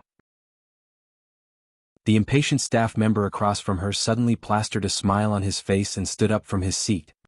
He hurriedly walked around to the door and said politely, "President Jean, why are you here? You could have just called if you needed anything. Why did you have to come here personally?" Gunyenji listened to this person's tone change from arrogant to subservient, and she curled her lip in disdain. She turned around to see what kind of person could make this staff member bow and scrape to this extent. She saw a tall man standing at the door. He was old and had grizzled sideburns, but his eyes were very sharp when he looked at people. He nodded nonchalantly at the staff member, then said to Gunyenji, "Are you here to submit a complaint?" Gunyenji was speechless. But she still nodded. "Yes, may I ask who you are? Let me take a look at your complaint." The man extended his hand to her.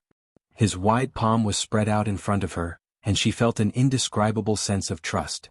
This was a man who looked trustworthy at first glance. Gunyenji quickly took the complaint and respectfully placed it in his hand. The staff member was very uneasy and murmured, "Well, President Jean, we have no precedent for this kind of case, and according to the main body of the property, none of them are in our country." "Logically? What do you mean the main body of the property isn't in our country?" Gunyenji couldn't listen to it anymore and rudely interrupted the staff member's words. She said calmly, "The venue of an estate dispute case is either based on the nationality of the plaintiff or the nationality of the defendant. My nationality is the Wuxia Empire. I'm suing for the property, and as a staff member of the Wuxia Empire's High People's Court, you actually dare to say something like this that won't be accepted? Don't you feel ashamed? Ask your professional ethics. Do you agree? If it's still there. You." The staff member's face turned red from her words in front of President Jean, but he didn't dare to make things difficult for Gunyenji anymore. After all, the big boss was right in front of him. If he continued to make things difficult for her, he would be out of his mind. President Jean didn't say anything at the side. He skimmed through Gunyenji's complaint and nodded. "You wrote this complaint?" Gunyenji, she squinted her crystal-clear eyes suspiciously. "Why do you ask?" "Because you didn't bring a lawyer. If it was written by a lawyer, you wouldn't have to file the case yourself." President Jean looked at her and saw that she still had a puzzled expression. He chuckled. "Actually, it's remarkable that Lawyer Gu personally wrote her own complaint." Gunyenji stared at President Jean, flabbergasted. You know me?" "Yes, I've seen all the cases you fought in the military court and the German court. Not bad. The younger generation will truly surpass the older." President Jean seemed to have a good impression of her and said readily, "I'll accept your complaint and send someone to deliver the subpoena right away. We'll pick a date for the hearing." President Jean was very busy with work. He had been asked by someone to help Gunyenji file the case, then went back to the meeting. Gu Nianji felt like she was dreaming. She completed the rest of the procedures with the staff member, who immediately changed his attitude. She watched them send someone to deliver the subpoena with her own eyes before leaving the main entrance of the High People's Court like she was sleepwalking. She stood on the side of the road and looked back at the tall national emblem. She had a vague idea in her mind, but she wasn't sure. She picked up her phone and swiped it open. She wanted to call someone, but after rubbing it twice she put it down again. She walked a few steps forward and lowered her head to swipe the phone open. She tapped on the letter A that represented that person. She wanted to call, but after trying several times, her finger felt like it weighed 1,000 pounds. She just couldn't press it. Forget it. She sighed in her heart and looked down at her phone. Just as she was about to put it back in her bag, her phone suddenly rang. Priest, temple, war, bow and arrow, whose past did you belong to me in the crowd? That was Hua Xiaoheng's exclusive ringtone. Gu Nianji's finger had been hovering over the A in her phone's address book. What a coincidence. She wanted to call him and he called. Gu Nianji hesitated for a while before swiping the phone open. She softly said, "Hello." A pleasant deep laugh came from the phone. Not only did it come from the phone, but it also seemed to be right next to her ear.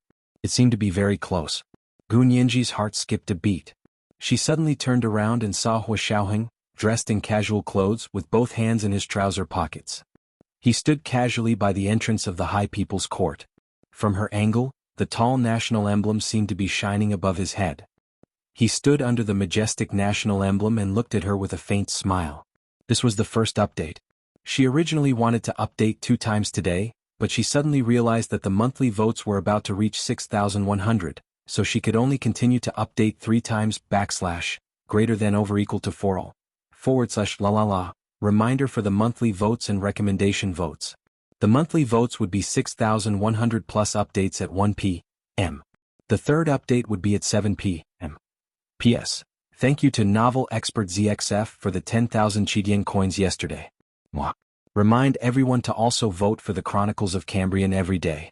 Also see if I can get a Cambrian Alliance fan title. Thank you. Chapter 800. The blazing red flame on the national emblem was wrapped in a layer of yellow wheat. It was like the sun, shining brightly and illuminating the earth. It was also like Hua Xiaoheng's smile. His lips curled up slightly, but it was as bright as the sun and had a hint of irresistible temptation. Gu Nianji felt a little dizzy as the scorching air hit her. She closed her eyes under the sunlight and maintained a motionless posture as she watched Hua Xiaoheng leisurely walk towards her. Why didn't you call me? Hua Xiaoheng stood in front of her, his voice low and melodious. The magnetism in his voice was like a stream of heat that drilled into her ears and went straight down, warming her internal organs. It was like a roller that slowly ground her heart into a cavity of fine powder. When the wind blew, it all flew up and stuck to his mellow and intoxicating voice. Gu Nianji gripped her phone tightly, her palms sweating. It was against the rules to be so attractive. Gu Nianji was a little indignant and tried to use a calm voice to say, "Thank you for your help, Hua Xiao. Did you call President Zhang?" Everything that had just happened in the court's reception room came back to Gu Nianji's mind. Then she looked at Hua Xiaoheng standing in front of her with a smile. What else did she not understand? Hua Xiaoheng must have called the president of the court.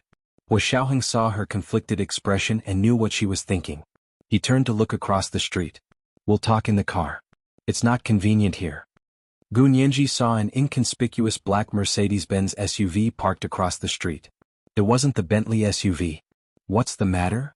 Gu Nianji hesitated and didn't want to get in Hua Xiaoheng's car. You don't want to watch the show? Hua Xiaoheng leaned slightly. Watch how Gu Yanran accepts the court summons. Then I'll take you back to school. He knew Gu Nianji had hailed a taxi. Gu Nianji was immediately tempted. You can really see it? Follow me. Hua Xiaoheng turned around and walked across the street. Gu Nianji hesitated for a second before following him. They got in the car and Gu Nianji asked again, "How did you know I would get into trouble at the court?" Hua Xiaoheng didn't look at her and casually turned the steering wheel. It's common sense. You're looking down on me. Gu Nianji felt awkward, but she also knew that if Hua Xiaoheng hadn't intervened, she would have been able to get the court to file the case, but not today. The best opportunity would have been missed and Gu Yanran must have escaped. If she wanted to find her again, it would be like looking for a needle in a haystack. Hence, she felt even more conflicted. After being alone for a while, she said sincerely, "Thank you." Hua Xiaoheng glanced at her and smiled. You're welcome. It's my job. Gu Nianji, her face was a little red, but she still maintained her calm posture and looked away. She looked at the speeding street outside the car window and said, Today is Monday. Don't you have to work? Yes, but it's my break time now. Hua Xiaoheng turned the steering wheel onto the highway and drove towards Gu Yanran's apartment in the third ring road of the imperial capital. Half an hour later, they arrived at the high-end apartment complex on the third ring road of the imperial capital. The people who came to deliver the summons arrived a little later than they did. Gu Nianji looked out of the car and saw a few property managers come out from the gate to verify the authenticity of the summons. Then they called Gu Yanran. Hua Xiaoheng started the car and drove straight in. At the entrance, he stuck his head out and said to the people from the court, If I were you, I would go to the underground parking lot of that building over there and wait. I'm sure I can wait there. The people from the court couldn't help laughing and nodded. Okay, we'll go in a bit. Hua Xiaoheng drove Gu Nianji to the underground parking lot of the complex and waited. Gu Yanran was alone in the apartment at the moment. She was about to go out when she received a call from the property manager. What? Court summons? Are you kidding me? Gu Yanran shouted angrily. I'm from Barbados. What right does Gu Nianji have to sue me? Miss Gu, we don't understand either. Please come out and bring your passport with you. The people from the court said that due to the large amount of money involved in this case, you can't leave the country. You have to hand in your passport. The property manager hung up after she finished speaking. She didn't want to face Gu Yanran's scolding. Gu Yanran was so angry that her face turned red and then white. She crossed her arms and paced around the room a few times before calling Yi Xian again. However, no one picked up. Gu Yanran didn't give up. She called for a few more minutes before confirming that Yi Xian really wasn't picking up. Panicking, she sent Yi Xian a text. Xian, Gu Nianji is suing me. She wants to split the family assets with me. They want to confiscate my passport. Can you help me? I only have you. After sending the text, Gu Yanran stared at her phone and waited for Yi Xian's reply. However, this time was different from before. In the past, no matter when she texted Yi Xian, he would reply within seconds and then call her. He had never ignored her like this before. She waited for a full 15 minutes, but Yi Xian was still dead silent. There was no reply or call. The property manager called again. Miss Gu, if you don't come down, I'll have to let them in. Gu Yanran had no choice but to say, I'll come down right now. Don't let them in. She picked up her small bag and planned to go downstairs to get her car from the underground parking lot. Then she would drive out the back door and go directly to the airport. Her private plane was waiting for her at the airport. However, as soon as she went down to the underground parking lot and came to her car, a few men in navy blue court uniforms appeared out of nowhere. They brought a court summons to Gu Yanran. May I ask if you are Miss Gu Yanran? This is a court summons. Please sign for it. Also, you have to hand in your passport first. Gu Yanran really didn't expect these people to block her in the underground parking lot. She couldn't help but grit her teeth. This is private property. What right do you have to harass me here? I can sue you for invasion of personal privacy. Gu Nianji sat in Hua Xiaoheng's car and leaned against the window to watch with great interest. She laughed so hard that she almost had a heart attack. What major did Gu Yanran study? I don't think she even studied the basics of law. Did she even go to university? Most university students in the Wuxia Empire had studied the basics of law. Although not all of them could become legal experts, they had basic knowledge of the law. Hua Xiaoheng placed one hand on the steering wheel and the other on the handbrake. He calmly said, she went to St. John's College in England. It's a school that specializes in training English housekeepers. Gu Nianji was speechless. She turned around and asked in surprise, you even know this? I just found out. You're investigating Gu Yanran? Yes. It's too difficult to investigate Gu Xiangwen, so I changed the direction and started investigating Gu Yanran. In the end, I really did find some interesting things. Hua Xiaoheng said and didn't continue. He reached into the small fridge in the car to take a bottle of water and opened it to take a sip. Gu Nianji felt like 100 claws were scratching her heart when she heard this. If it weren't for the fact that she still had a shred of rationality left in her, she would have jumped onto Hua Xiaoheng's body and used all sorts of methods just to get him to speak his mind. This was the second update, and the monthly tickets had been sent to her with 6,100 plus updates. Today we will continue with the third update \greater than over equal to /la la la. Let me remind you of your monthly votes and recommendation votes. The third update was at 7 p.m. Chapter 801. Gu Nianji bit her lip and glanced sideways at Huo Xiaoheng. It took a lot of self-control to look away and continue watching Gu Yanran argue with the people from the court. Miss Gu Yanran, please sign here. Also, because this case is too complicated, and you are also an international citizen, we will record the entire subpoena process. Everything you say and do can be used as evidence in court. Please don't make things difficult for us. As the people from the court spoke, a few men appeared with cameras. Gu Yanran, Gu Nianji, both of them had an expression of never would I have thought on their faces. Gu Yanran was flabbergasted. She didn't know how much of her outburst and rudeness had been recorded. Suddenly feeling guilty, she took a step back and said fiercely, "What are you doing? You want to secretly record me?" Miss Gu Yanran, we did not secretly record anything. We've already explained to you that these videos will be archived by the court. They will not be made public and they will not be used for any profit. The people from the court were very reasonable and reasonable. Gu Yanran was speechless. Now please hand over your passport. The people from the court took a step forward. If you refuse to hand over your passport, then you will have to come with us to the court. Were they going to detain Gu Yanran in disguise? Gu Nianji was a little unsure. The court's procedures were far above the level of her estate dispute case, right? Although the people from the court kept saying it was because of the huge amount of money, this could only fool people like Gu Yanran who didn't understand the law. Now they were recording her and wanted to take her away to be detained. This treatment was not comparable to an economic dispute case. After Gu Yanran caused a scene, her rationality finally returned to her nest. She took out her phone and raised her eyebrows. Wait here, I want to call my lawyer. The people from the court thought to themselves, how slow was she to think of calling her lawyer after so long? Of course, if the client didn't say she wanted to find a lawyer, they wouldn't have taken the initiative to remind her. Gu Nianji also sighed and said, she finally thought of a lawyer. She's so rich, shouldn't she have chauffeurs, bodyguards, lawyers and accountants around her every day? Why is she always going in and out alone recently? Huo Xiaoheng took another sip of water and said calmly, she had an extramarital affair with Prime Minister Tan. It's inconvenient to have those people around her, so she hasn't brought them with her recently. Then he wanted to leave the Huaxia Empire. Of course he didn't need those people. He only needed the pilots. Really? Are you sure? Gu Nianji couldn't help gulping. What explosive gossip. Although she had previously guessed that Gu Yanran must have had a powerful backer for her to suddenly act so arrogantly in front of her. She also guessed that it was probably Prime Minister Tan. She didn't have any direct evidence. As a lawyer, she still had reservations. After all, the short movies and videos released from the Prime Minister's residence had all been re-edited, and the men in them had all been obscured. It was impossible to tell who they were. Even if everyone guessed it was Prime Minister Tan, who would dare to spread such rumors without solid evidence? However, Huo Xiaoheng had actually directly pointed out that it was Prime Minister Tan.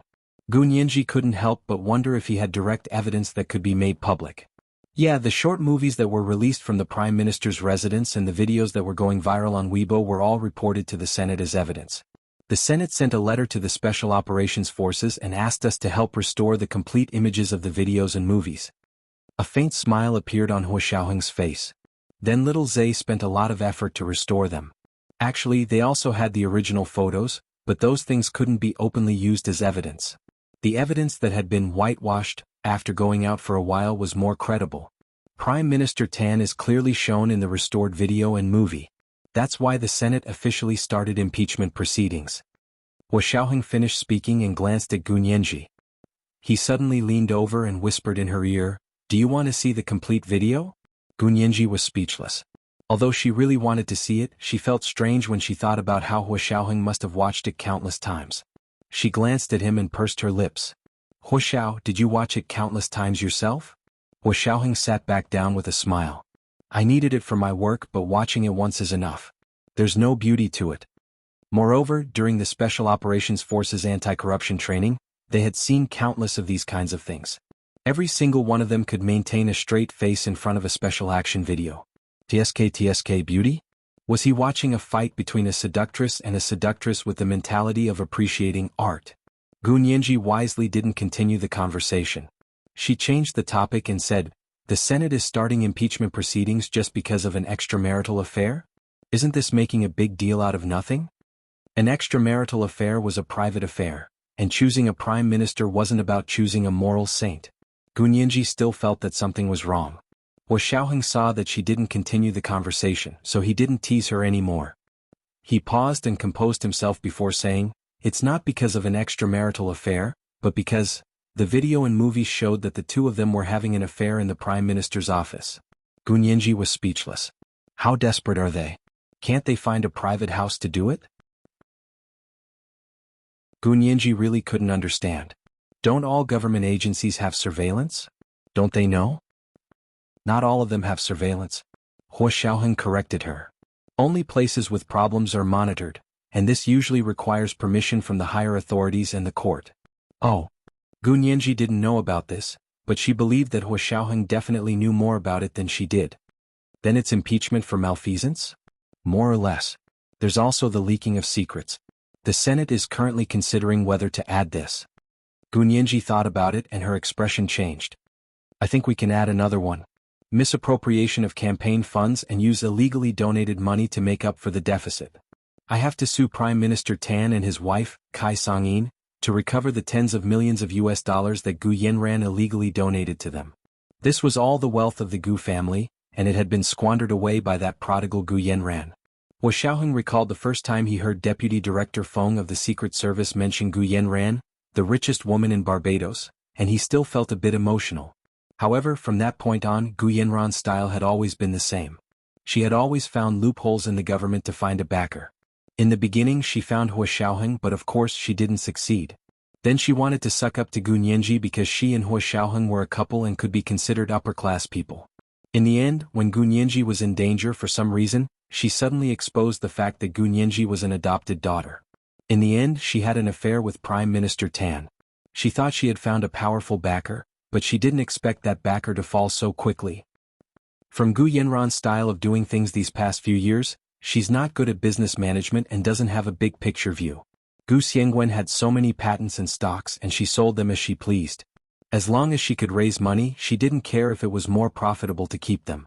Gu Xiangwen casually took one or two of those patents to start a business, and the returns would quickly be 100 or 1,000 times greater. However, she directly sold a lot of them. Our intelligence personnel analyzed that Gu Yanran's style of doing things didn't match her status and identity, so they suggested starting with her. That's how we found out that she actually studied at St. John's College in England when she was 15 to 18 years old. Gu Xiangwen is the richest man in Barbados, but his own daughter went to a school that specialized in training English housekeepers. Don't you think it's ironic? It was the third watch. Because of our friends' monthly votes, we'll continue to watch the third watch today. Greater than over equal to 4l, /la. Remind our friends' monthly votes and recommendation votes. Chapter 802. This news was too shocking for Gu Nianji. Although she thought Gu Yanran was stupid and was no match for her, knowing that Gu Yanran didn't go to university and only attended an English butler school for 3 years still exceeded her expectations. How can this be? Although her IQ isn't high, it shouldn't be so bad that she can't even get into university, right?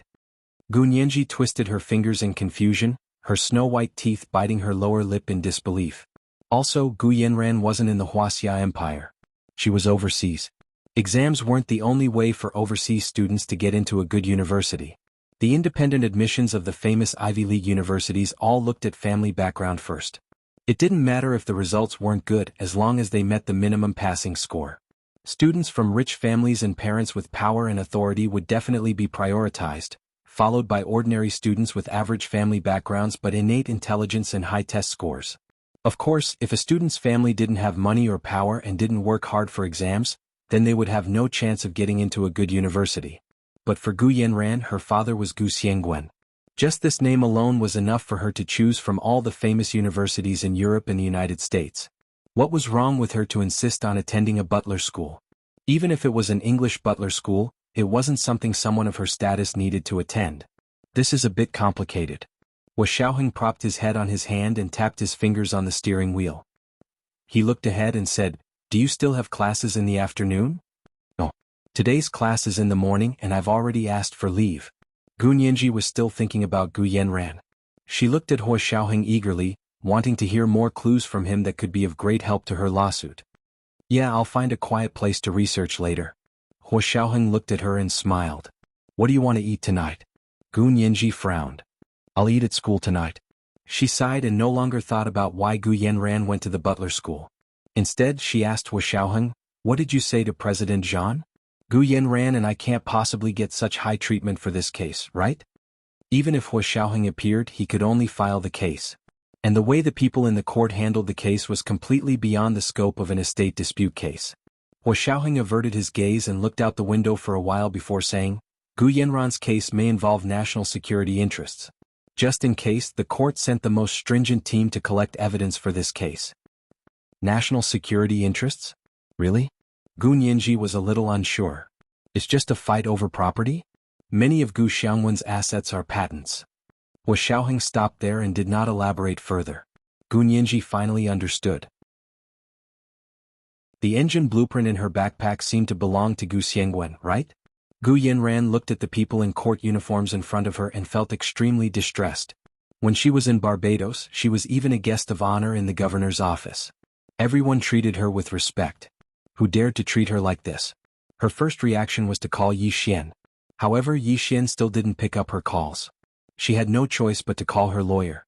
Her official lawyer should have been Wen Shuyi, but ever since she returned to her hometown, she had also resigned from her job at the largest law firm in the United States. However, although Wen Shuyi wasn't with the law firm, Gu Yanran was still a client of the law firm. She also knew that He Zhichu was one of the bosses of the law firm and was considered her lawyer in the past. Of course, he had a higher status than Wen Shuyi. Although He Zhichu had always been harsh with her, she had no choice but to ask the law firm for help now that she was in big trouble. However, looking at her watch, it was midnight in the United States. She wouldn't be able to find him at this time. She made a prompt decision and left a message with the law firm in English. Then she called He Zhichu. He Zhichu saw Gu Yanran's number on his phone and felt slightly embarrassed. However, he still swiped his phone to answer and asked, "Gu Yanran?" Gu Yanran looked like she had seen her savior and was on the verge of tears. "Lawyer He, can you come over for a moment? I've been sued and they want to send me a subpoena. I'm not allowed to leave the country." "Someone sued you? Sued by who?" He Zhichu tapped his fingers lightly on the desk. His expression was cold and his calm voice was emotionless. Gu Yanran choked. She had been sued by Gu Nianji, but could she say that to He Zhichu? Facing He Zhichu, Gu Yanran always felt strangely uncomfortable.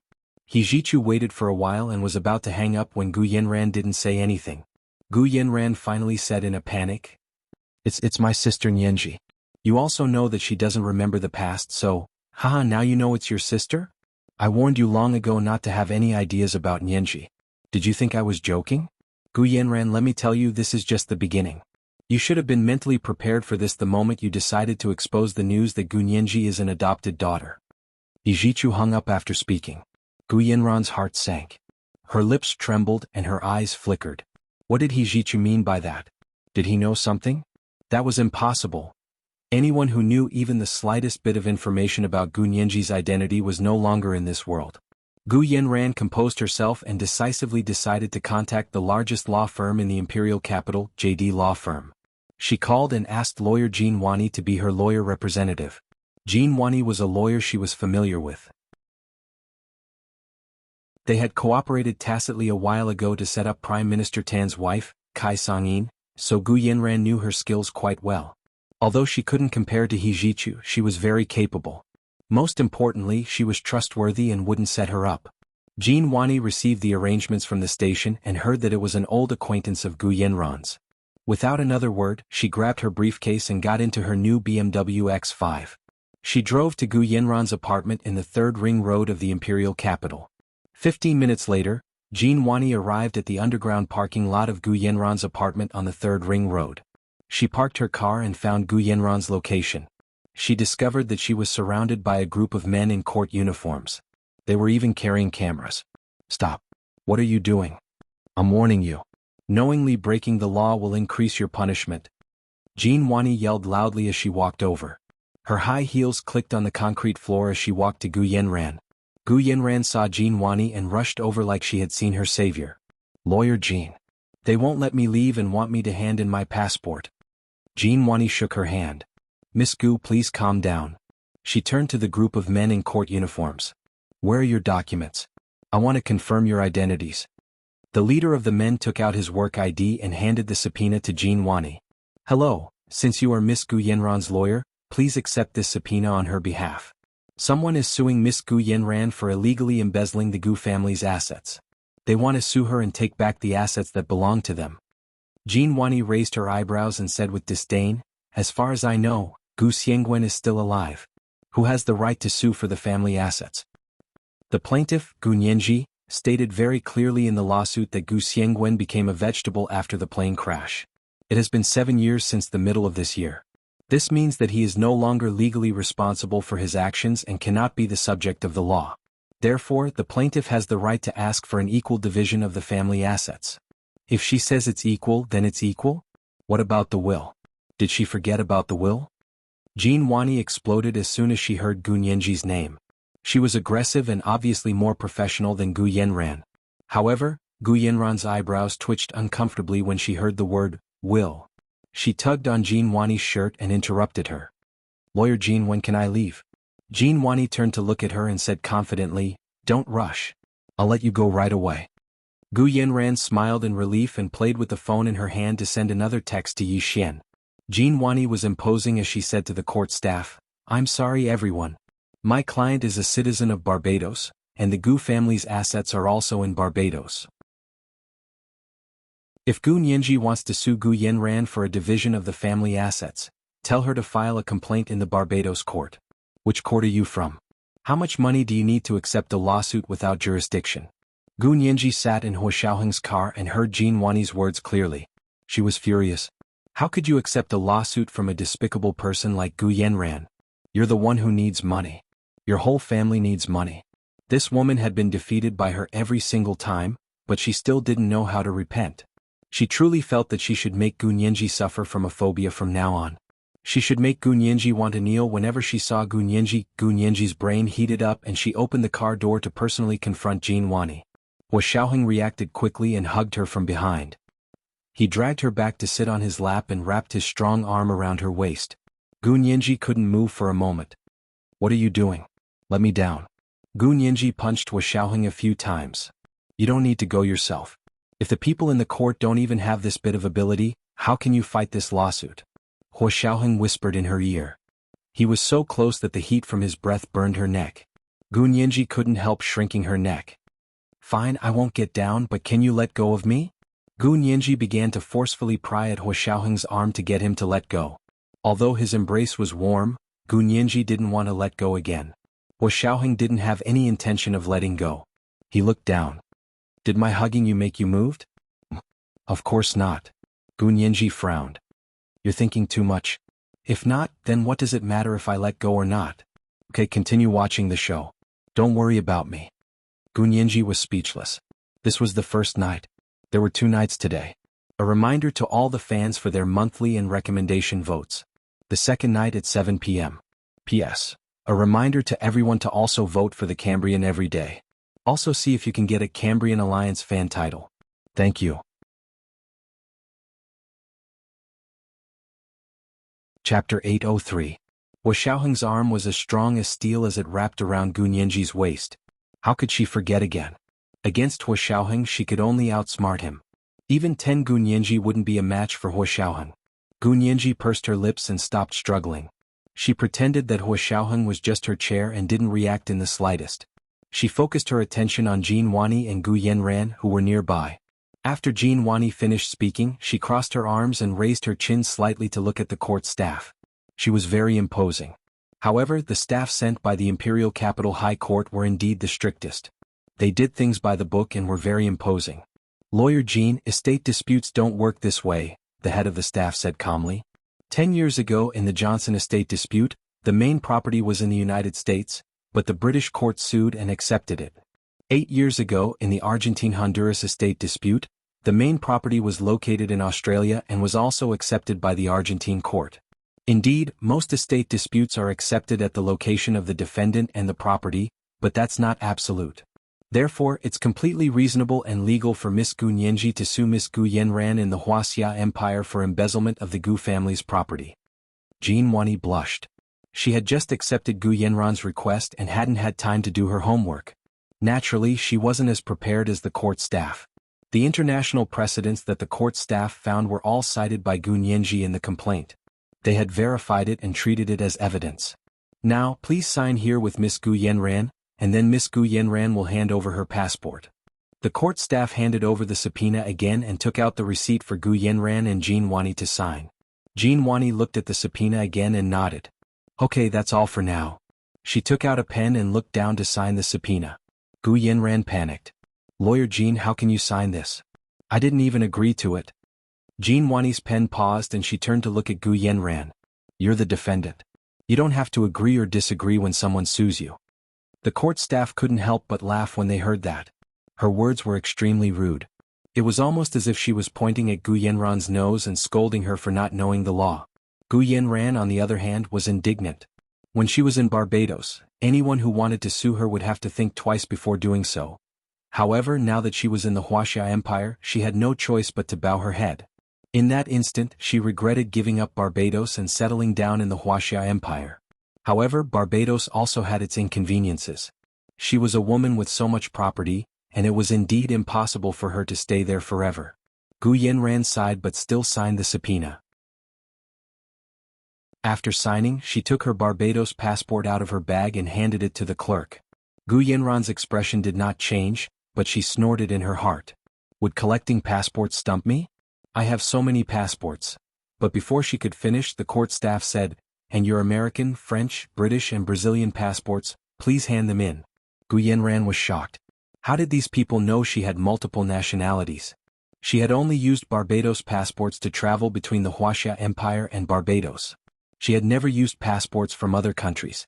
What she did not know was that Gu Nianji had gotten all this information from He Jichu and had written it all on her complaint. What's with this feeling of being seen through? Gu Yenran shuddered and couldn't help looking around. It was as if there was an eye quietly watching her from the dark. Her entire body was cold, her limbs were stiff and her scalp was numb. Her heart was pounding very hard. As soon as the court staff saw Gu Yenran's expression, they knew the words on the complaint were true. They smiled at Gu Yenran and urged her again. Jean Wani was also secretly surprised. She did not expect Gu Yenran to be a citizen of so many countries. With so many passports, any one of them would be a slap in the face, right? Gu Yenran and the court staff confronted each other for a long time. In the end, she reluctantly took out all the passports from her bag. The court staff sorted through all the passports and confirmed that there were no mistakes. They also asked Gu Yenran to sign the receipt for the passports. After the lawsuit was over, she could use the receipt to collect the passports from the court.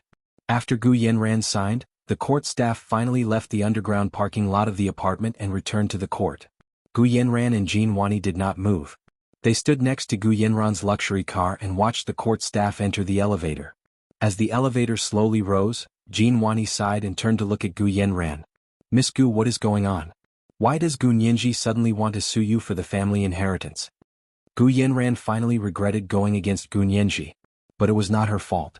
How would she have known that Gu Nianji would be so lucky? Someone had set up a trap in Europe to kill her, but she was still able to escape alive, and it seemed that she was unscathed. If she did not trust that person's ability and felt that he would definitely be able to kill Gu Nianji, why would she forget herself and say that Gu Nianji was an adopted daughter? It's not good to talk here. Lawyer Jean, come up with me. Gu Yenran also walked towards the elevator. Jean Wani had come today to accept this lawsuit. Gu Yenran was her client. She needed to understand the situation well before deciding on a strategy. Jean Wani followed Gu Yenran into the elevator. Gu Yenran and Jean Wani also left.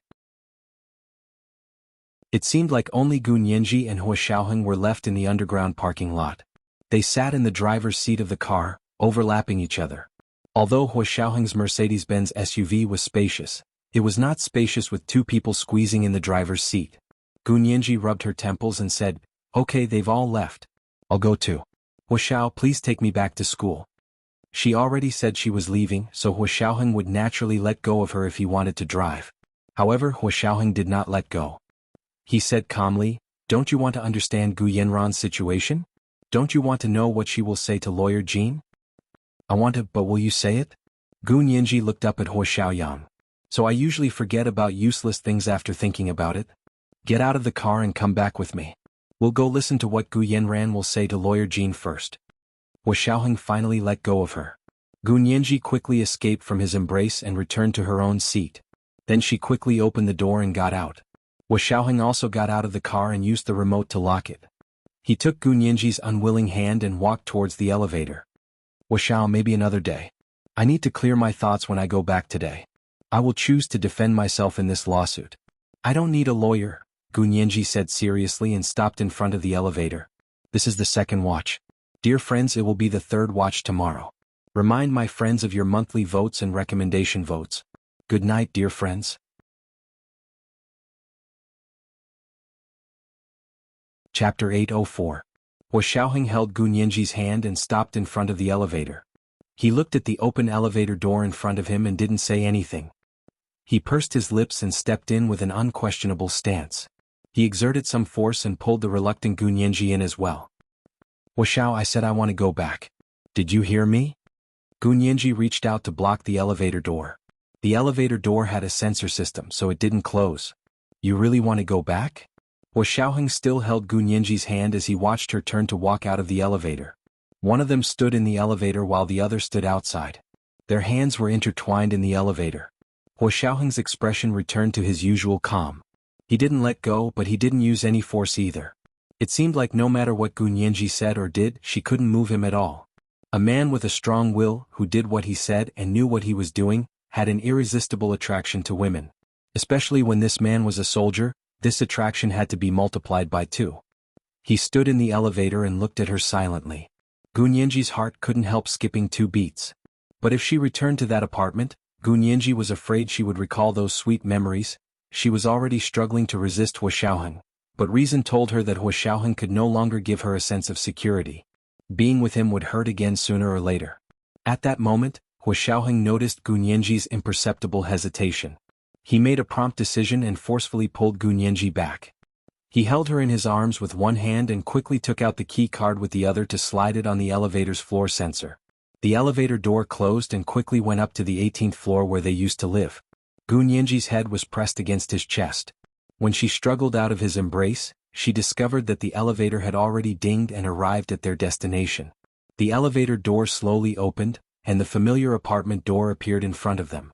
No matter how reluctant Gu Nianji was, she had no choice but to let Xiaoheng lead her out of the elevator. Gu Nianji's heart pounded as she watched him take out the key card to open the door. She hadn't been here even once after returning from Germany. How sweet the two of them were back then, was how sad she was now. Xiaoheng's expression didn't change as he calmly opened the door and entered the house. He took out a pair of house slippers from the shoe cabinet at the entrance, one for himself and one for Gu Nianji, and placed them in front of her. Why aren't you changing your shoes? What shoes? If you have something to say, just say it. I'll be leaving after that. Gu Nianji turned around with her back to the living room and only looked at the door in front of her. Seeing her childish behavior, Xiaoheng felt a headache coming on. He walked over and stood behind her with his hands in his pockets. He looked down at her dark hair and didn't say anything. He just stood there quietly for a while. Gu Nianji waited for a while, but when Xiaoheng didn't say anything, she turned around and said, "If there's nothing else to say, I'll leave." Before she could finish her sentence, Xiaoheng suddenly lowered his head and held her shoulder with one hand. His other hand threaded into her black hair at the back of her head and held it firmly. He leaned over and kissed her. This time he wasn't gentle at all. Instead, he forcefully sucked on her lips, using his teeth to nibble on her lips bit by bit. Her curvy lips were full and moist. It was very comfortable to kiss. When he bit down, his teeth almost sank into a pile of soft cotton. It made him want to swallow her whole. Her lips were numb from being bitten. It didn't hurt, but Xiaoheng's teeth seemed to have their own electric current. Every time he bit, waves of numbness would rush to the top of her head and then spread throughout her entire body from head to toe. It made her so weak that she couldn't stand. She could only lean on Xiaoheng for a moment of support. Xiaoheng hugged her even tighter and kissed her even harder. The tip of his tongue hooked into her mouth and pulled out the tip of her tongue. He sucked and tasted it carefully before circling and nibbling on the tip of her tongue. This time it hurt a little, but it wasn't unbearable. Instead, it made her momentarily awake and confused. Gu Nianji cried from his kiss and hit his chest weakly. "Xiaoheng, let me go. I beg you. Let me go." She had grown up with him. How could he not know what she liked about him? He kept changing his ways to tease her, making her unable to resist. It wasn't like she had a heart of stone. How could she be indifferent to his repeated displays of affection? But she also knew very well that she wasn't ready to walk into a relationship with him again. He Xiaoheng's lips and teeth paused for a moment before the torrential kisses slowed down. He didn't continue biting her lips and the tip of her tongue. His warm lips moved away from hers, and the hand holding the back of her neck loosened. He looked down at her silently. Gu Nianji closed her eyes and didn't dare open them. She hated herself for being so weak. Okay, don't cry. Wu Xiaoheng took a tissue from the cabinet in the entryway and wiped her tears. He then bent down to hug her and said helplessly, "It was just a kiss. Why are you crying?" Gu Nianji would never tell him that she felt dizzy as soon as he kissed her. She was afraid that she would do something humiliating in such a state. She bit her lip and looked away without saying a word. Wu Xiaoheng patted her head and led her to the sofa in the living room to sit down. He quietly held her in his arms. Neither of them had any intention of talking. They just sat in each other's arms in the living room. Wu Xiaoheng's hand patted her back from time to time. The afternoon sun shone in through the floor-to-ceiling windows and warmed the apartment. A warm atmosphere flowed through the empty living room and added a sense of liveliness to the apartment that had been empty for many days. The light was a bit blinding. Gu Nianji instinctively turned her head away from Wu Xiaoheng's arms to avoid the direct sunlight. Wu Xiaoheng stood up and walked to the window to close the blinds. Then he went to his study and took out a small milky white Bluetooth speaker. He placed it on the coffee table in front of the sofa in the living room. He took out his phone and pressed a few buttons to turn on the Bluetooth speaker. Gu Nianji curled up on the sofa with an embarrassed expression on her face. She looked at Wu Xiaoheng and wanted to say something, but Gu Yanran and Jin Wani's voices came from the Bluetooth speakers and broke the awkwardness. Gu Nianji was immediately attracted. She focused on the Bluetooth speaker and listened to the conversation between Gu Yanran and Jin Wani. Wu Xiaoheng didn't listen. He said to Gu Nianji, "I'm going out for a smoke."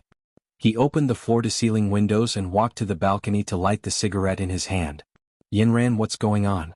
Why does Gu Nianji suddenly want to split the inheritance with you? Isn't she the adopted daughter of the Gu family? How can she be so shameless to ask for money? Your parents should have a will, right?" Jin Wani also loved and hated Gu Yanran. She was the daughter of a wealthy family, but she made herself look like a shady mistress. She also spoke vaguely and hid many things from Jin Wani. Normally, clients like this weren't easy to get along with, and her colleagues didn't want to take them. However, Gu Yanran was very generous. Just the commission alone made Jin Wani unable to say no. Jin Wani had been in the profession for 10 years and had only entered the largest JD firm in the imperial capital with the help of a distant relative the year before last. She had just been promoted to senior lawyer not long ago. All these years she had always thought that she was quite capable, but she was unlucky and didn't encounter good cases or clients like others. Later, after the case with Gu Nianji, although she lost, she gained popularity. She was no longer a nameless lawyer and had also opened the door to the upper class of society. Good clients and cases came one after another, and her financial situation also improved. The red Accord that she had bought not long after entering the profession had now been replaced with a BMW X5. She also had a down payment for a house in the imperial capital. Under such circumstances, she held on to clients like Gu Yanran even tighter. Actually, no matter if she won or lost, she would still receive a generous commission. However, if she won, she would be able to move up another level. Jin Wani's words made Gu Yanran's heart ache. She used a handkerchief to wipe the corners of her eyes and said listlessly, "My father used to love Gu Nianji very much and treated her the same.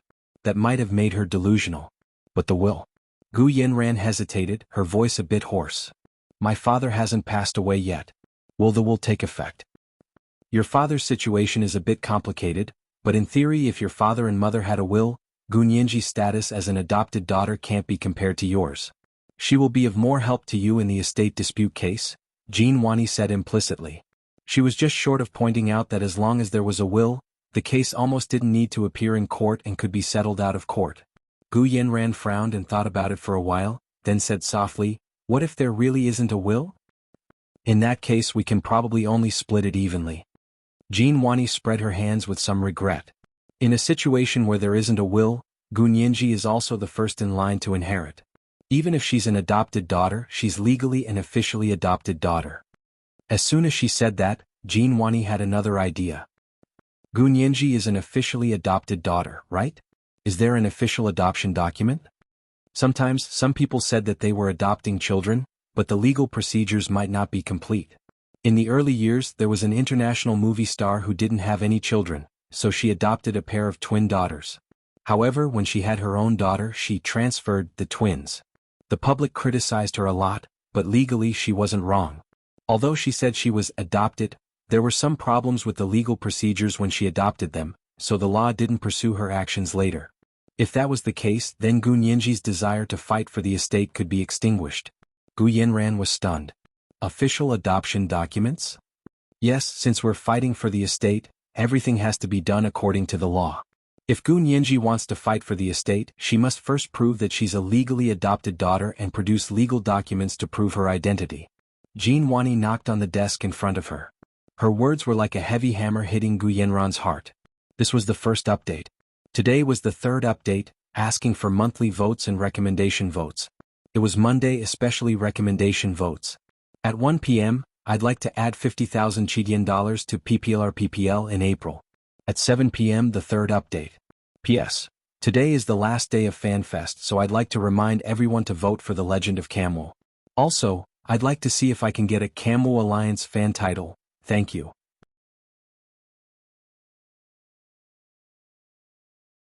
Chapter 805. Gu Nianji needs to prove her identity as an adopted daughter? Gu Yanran's mind raced, and her heart suddenly skipped a beat.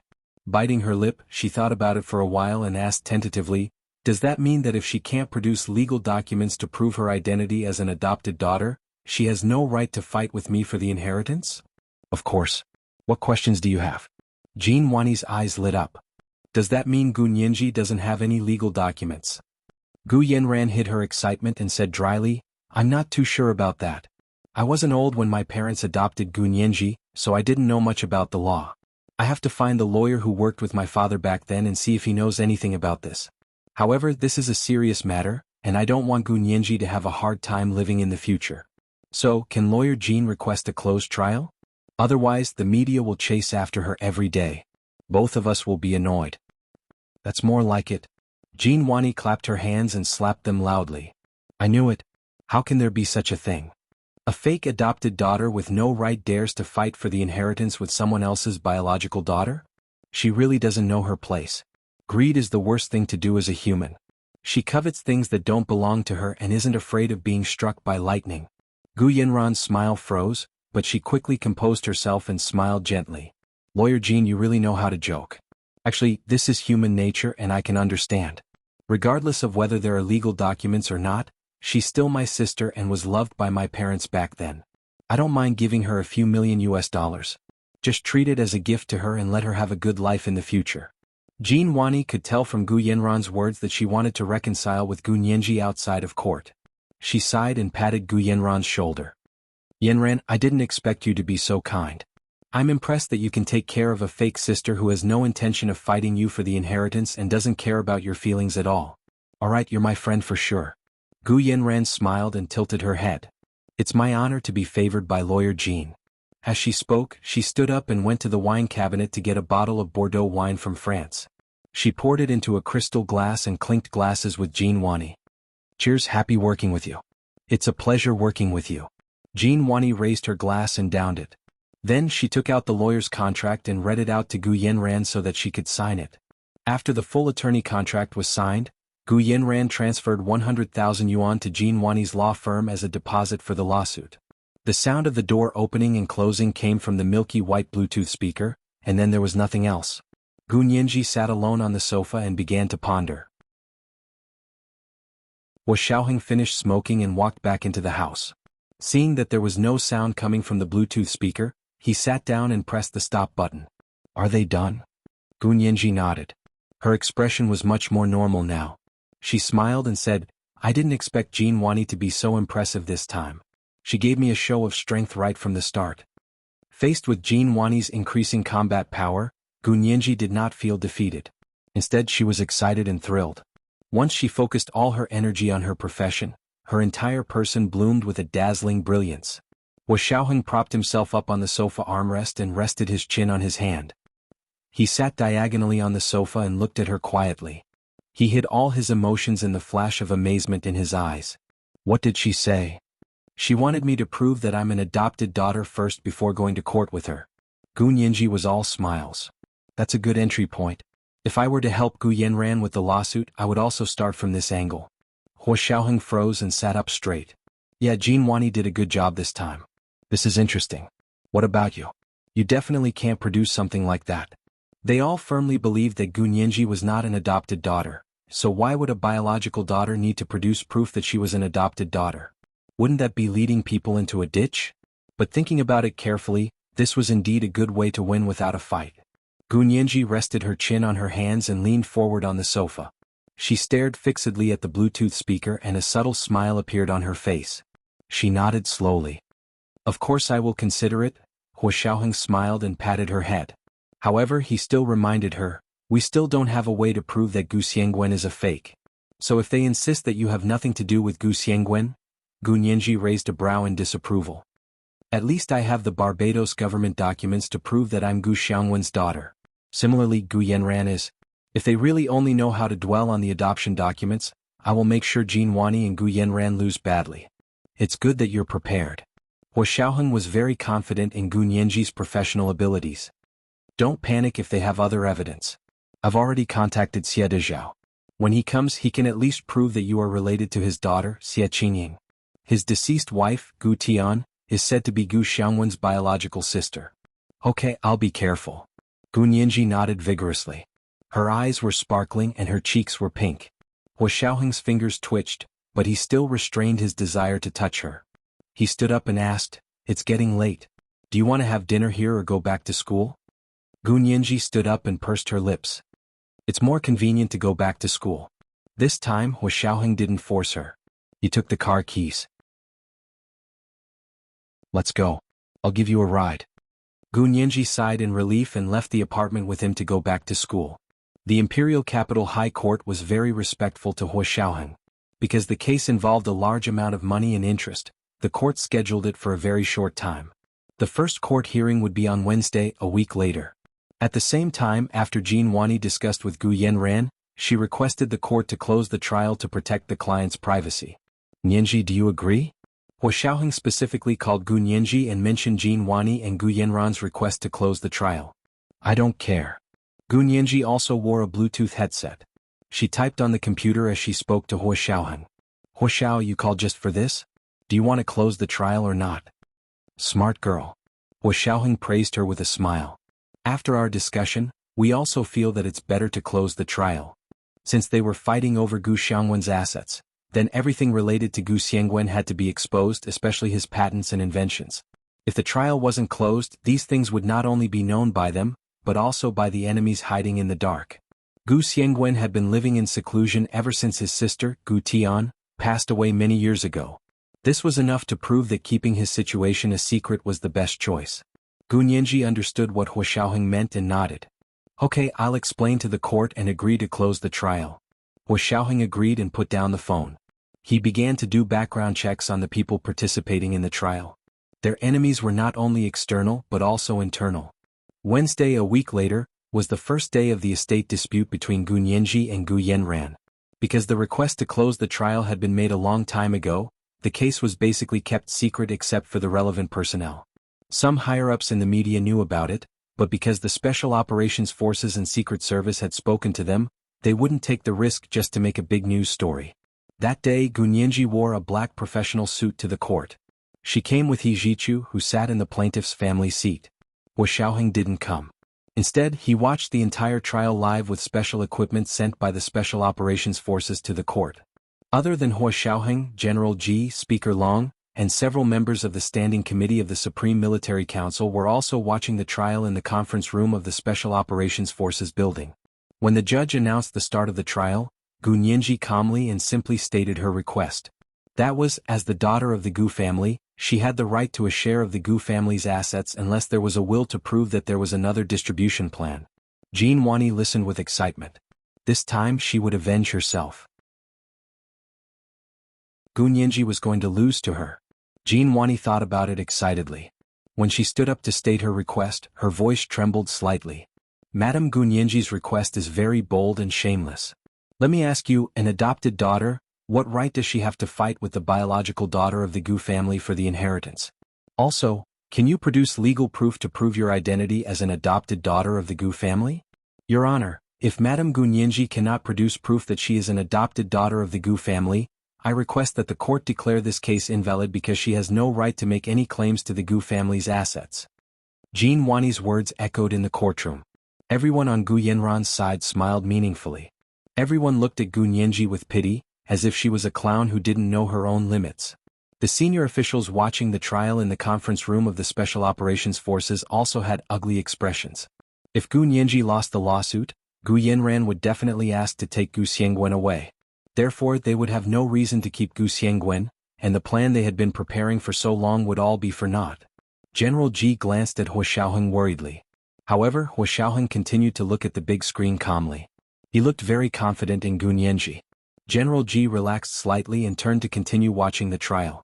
On the big screen, Gu Nianji, dressed in a black suit, stood up. Her fair face was as smooth as jade and she smiled at Jin Wani. Lawyer Jin, my estate dispute complaint never stated that I was fighting for the estate as an adopted daughter.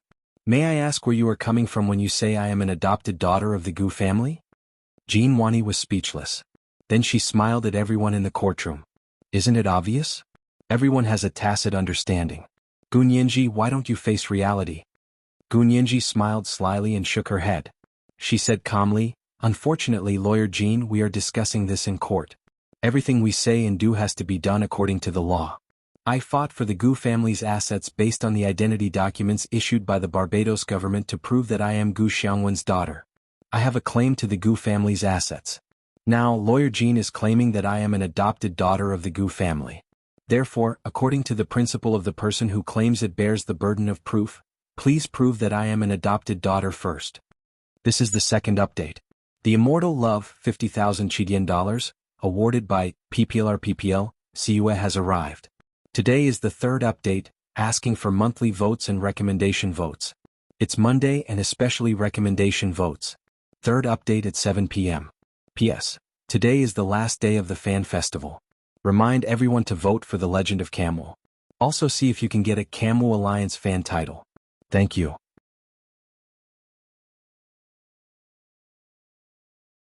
Chapter 806. After Gu Nianji finished speaking, the courtroom went silent. All eyes turned to Jin Wani, the defense lawyer for the defendant. Jin Wani could only feel her head buzzing. Gu Nianji's words were like a bucket of ice water that instantly doused her heart. Her heated head finally cooled down, and Jin Wani looked at Gu Nianji with a complicated expression. She was momentarily speechless. The judge waited for a while before asking expressionlessly, "Defense lawyer, may I ask if you can produce legal evidence that the plaintiff is an adopted daughter of the Gu family? If you can, please present it to the court. The court will verify the authenticity and make a judgment on whether this case is valid or invalid." Jin Wani thought to herself that Gu Yanran had to produce this document, so she couldn't tell the court yet. She thought about it and said, because the plaintiff was adopted in Barbados, it will take time to obtain the adoption documents from there. We sincerely ask the court to give us a certain amount of time and choose a date for the retrial. Plaintiff, what do you think? The judge looked at Gu Nianji again. Gu Nianji recognized the judge. He was President Zhan of the Imperial Capital High Court. She nodded. I have no objections, but I hope the other party can give a reasonable deadline. If they can't produce evidence within this deadline, then please proceed with the trial according to my complaint. What Gu Nianji meant was that if the other party couldn't produce evidence that she was adopted, then they would proceed with the trial according to her complaint. Regardless of whether it was adopted or biological, as long as it was a legally recognized relationship, they would have the same rights and obligations. Jin Wani's heart trembled. She didn't expect Gu Nianji to be so watertight that she wouldn't even let them drag it out. The judge nodded in agreement and said to Jin Wani, "Defense lawyer, please submit a written request to the court for an extension of the retrial. Please state the exact reason for the extension and the length of the extension. The court will consider it and issue a written opinion to both parties." Yes, Your Honor. Jin Wani had no choice but to agree now. Gu Yanran's face was a bit pale, but she forced herself to stand up and follow Jin Wani out. Yijichu was sitting on the side of the aisle. Gu Yanran paused when she walked past him. Yijichu looked in Gu Nianji's direction as if he didn't know her at all. Gu Yanran's lips opened and closed a few times. She almost blurted out something, but when she thought of the consequences she couldn't bear, she gritted her teeth and held it in. She didn't say anything and walked out with her head held high. Hijichu's shimmering, sultry eyes flashed as he slowly stood up from his seat. Gu Nianji walked towards him with a smile and said proudly, "Professor He, how was my performance today?" "Not bad. Keep working hard." Hijichu patted her shoulder, and the two of them walked side by side out of the High People's Court's main entrance. On the way, Hijichu asked her casually, "Aren't you worried that Gu Yanran might prove that you're not even an adopted daughter?" "What is there to worry about?" Gu Nianji spread her hands and smiled like a little fox. "The more you say, the more mistakes you make. I want to see how Gu Yanran is going to cover up this lie." Originally, Gu Yanran and Jin Wani had assumed that Gu Nianji wouldn't be able to produce legal proof that she was an adopted daughter, so her estate dispute case would be invalid. However, now that Gu Nianji had thrown the ball back to prove that she was an adopted daughter, the situation had completely reversed. As far as proof of adoption was concerned, Jin Wani and Gu Yanran only had two choices. One, they could produce a fake document to prove that she was an adopted daughter. Then, even if it was a fake document, Gu Nianji would still have the same right to inherit the Gu estate as Gu Yanran. That was because an adopted daughter had the same right to inherit as a biological daughter, unless there was a will. The second possibility was that they couldn't produce any adoption documents either, so they could only follow Gu Nianji's claim. According to the identity on the Barbados government documents, as Gu Xiangwen's daughter, she would still have the same right to inherit the Gu estate as Gu Yanran. Therefore, no matter what they did, Gu Nianji's estate dispute was set. Jin Wani's attempt to get the court to invalidate her claim was impossible. "Smart." Hijichu complimented her and drove to the school. "The lawsuit went well today. Come to my place for dinner. My organic farm sent pork and some free-range chicken." Gu Nianji remembered the delicious food she had at Hijichu's place last time and nodded. "Sure, why don't we call Chi-Chi? She's a good eater, so she'll definitely like your food." Hijichu agreed and asked her to call Ma Chi-Chi. The two of them chatted happily over the phone, and Ma Chi-Chi immediately agreed to go to Professor He's place for a meal. After putting down the phone, Gu Nianji thought of a possibility. Her expression grew serious as she said, "There's another possibility. Gu Yanran might as well throw out Gu Xiangwen's DNA evidence. That way she can indirectly prove that I'm an adopted daughter and create a fake will. Then I'll have no hope at all." When fighting a lawsuit, one had to consider all the circumstances in order to be invincible in court. Hijichu laughed when he heard that. She wouldn't dare. Why not? Gu Nianji was very curious. She bowed and looked at Hijichu. "But I think this is the only thing she can rely on. This is also her biggest flaw." Hijichu drove into the campus and said dryly, "If she dares to throw out this evidence, the consequences will be too severe for her to bear." Gu Nianji sat back and thought about it. She smiled. "Professor He, don't be so sure. Only smart people can think of the so-called consequences. With Gu Yanran's intelligence, what if she can't think of the serious consequences? The ignorant are fearless. Don't you agree?" Hijichu froze. He realized that Gu Nianji's words made sense. He actually didn't know what to say.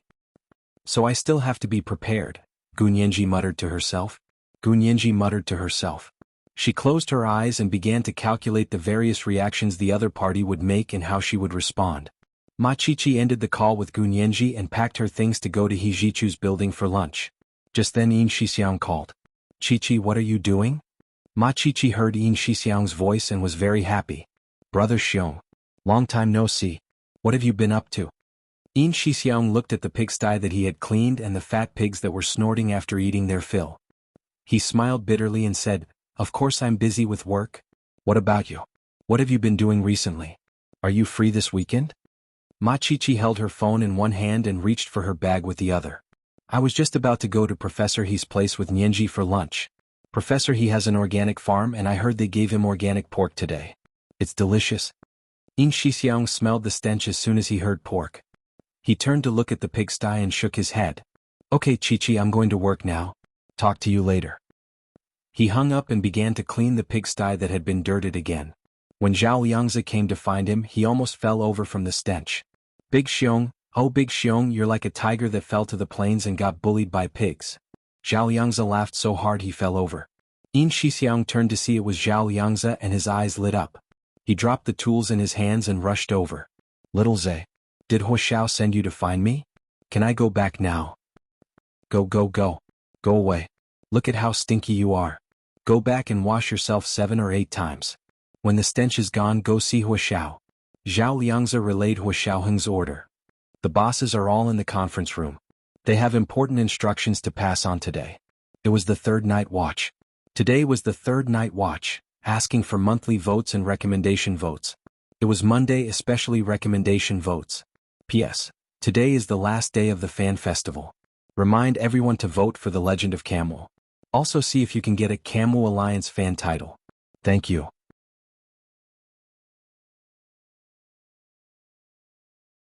Chapter 807. Gu Nianji followed Hijichu to his professor's building. Before Ma Qiqi arrived, Hijichu asked Gu Nianji with a complicated expression, "Nianji, do you really want to have parents?" Gu Nianji was speechless. Who didn't want to have parents? She sat on the sofa in the living room of Hijichu's suite and hugged a panda pillow. She sniffled and drawled, "Professor I didn't jump out of a rock. Why wouldn't I want to have my own parents? I don't remember you ever thinking about finding your own parents. Xiaoheng once said you had no concept of what parents are." Hijichu sat on the sofa across from her and leaned forward to look at her thoughtfully. He seemed to be wondering what made her change. Gu Nianji's eyes started to drift when she heard this. When did she suddenly want to find her own parents? It must have been after returning from Germany, right? Her relationship with Xiaoheng had reached a dead end. Or rather, she realized she had placed too much hope in Xiaoheng. In the end, she couldn't find the sense of security she once had, so she naturally turned to parents who gave their children a sense of security. Although she still didn't have a specific impression of what her parents were like, she could feel the deep love and the pink diamond crown Gu Xiangwen had given to the 1-year-old Nianji as a birthday present. People change. Gu Nianji didn't want to analyze her emotional journey with Hijichu, so she cleverly changed the topic. "Professor I was just thinking that if Gu Yanran must throw out the evidence that Gu Xiangwen and my DNA don't match, I'm afraid I still have to find people and things related to the real Gu Xiangwen. Also, I still feel like I have to personally investigate the island in the Indian Ocean where the plane crashed. That can be investigated later." Hijichu shook his head disapprovingly. "I think what you should do now is first investigate how much Gu Xiangwen has. That's the main focus of your estate dispute case. If you only want to investigate Gu Xiangwen's whereabouts, why are you fighting an estate dispute case?" Gu Nianji composed herself and quickly said, "Thank you for the reminder, Professor I understand now. I was almost led astray by myself." Her original intention in fighting for the inheritance was to make Gu Yanran lose everything. Only then would she be able to cut off Gu Yanran's hands that were reaching everywhere and preventing her from investigating the truth. Everything had its priorities. For now, the most important thing was to make Gu Yanran lose everything and leave the family with nothing. Once Gu Yanran was beaten back to her original state, she would have more clues, resources, and abilities to track down Gu Xiangwen and the whereabouts of the mother that Gu Yanran rarely mentioned. Yin Shixiang washed himself 3 or 4 times before going to the Special Operations Forces conference building to see Huaxiaoheng. He couldn't shake the feeling that he hadn't washed it clean. His nose still had the lingering smell of a pigsty. Although Zhao Liangzi had already patted his chest and promised that he couldn't smell anything, he still didn't believe him. In the end, he forced himself to sprinkle some men's cologne on himself before pushing open the door of the conference room. In the spacious conference room, there was only the desolation of people leaving and the tea cooling. The big shots had already left and the trial was still playing on the big screen. Xiaoheng sat alone in the conference room with a remote control in his hand. He was practically replaying every scene. In the beginning he looked at Gu Nianji more often. Later on, everyone's expressions and actions in the courtroom couldn't escape his replay. In the end, Gu Yanran's every move as she walked past Hijichu became a scene that he played for a long time. When Yin Shixiang came in, he saw on the big screen that Gu Yanran kept advancing, stopping, retreating, advancing, stopping and retreating. However, Hijichu didn't move.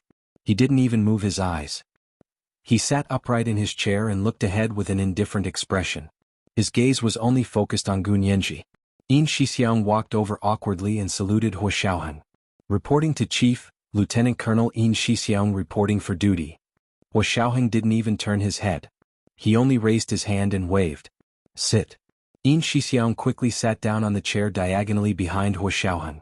He said attentively, "Huaxiao, what are you looking at?" Little Zay said the higher-ups are in a meeting and have important instructions. Huaxiaoheng still didn't turn around. He held the remote control in one hand and kept pressing forward, pause, rewind and play. His eyes were glued to the big screen. He said nonchalantly, It's the live broadcast of the estate dispute between Nianji and Gu Yanran. The standing committee of the military just left. You're late. Yin Shixiang lowered his head and sniffed himself guiltily.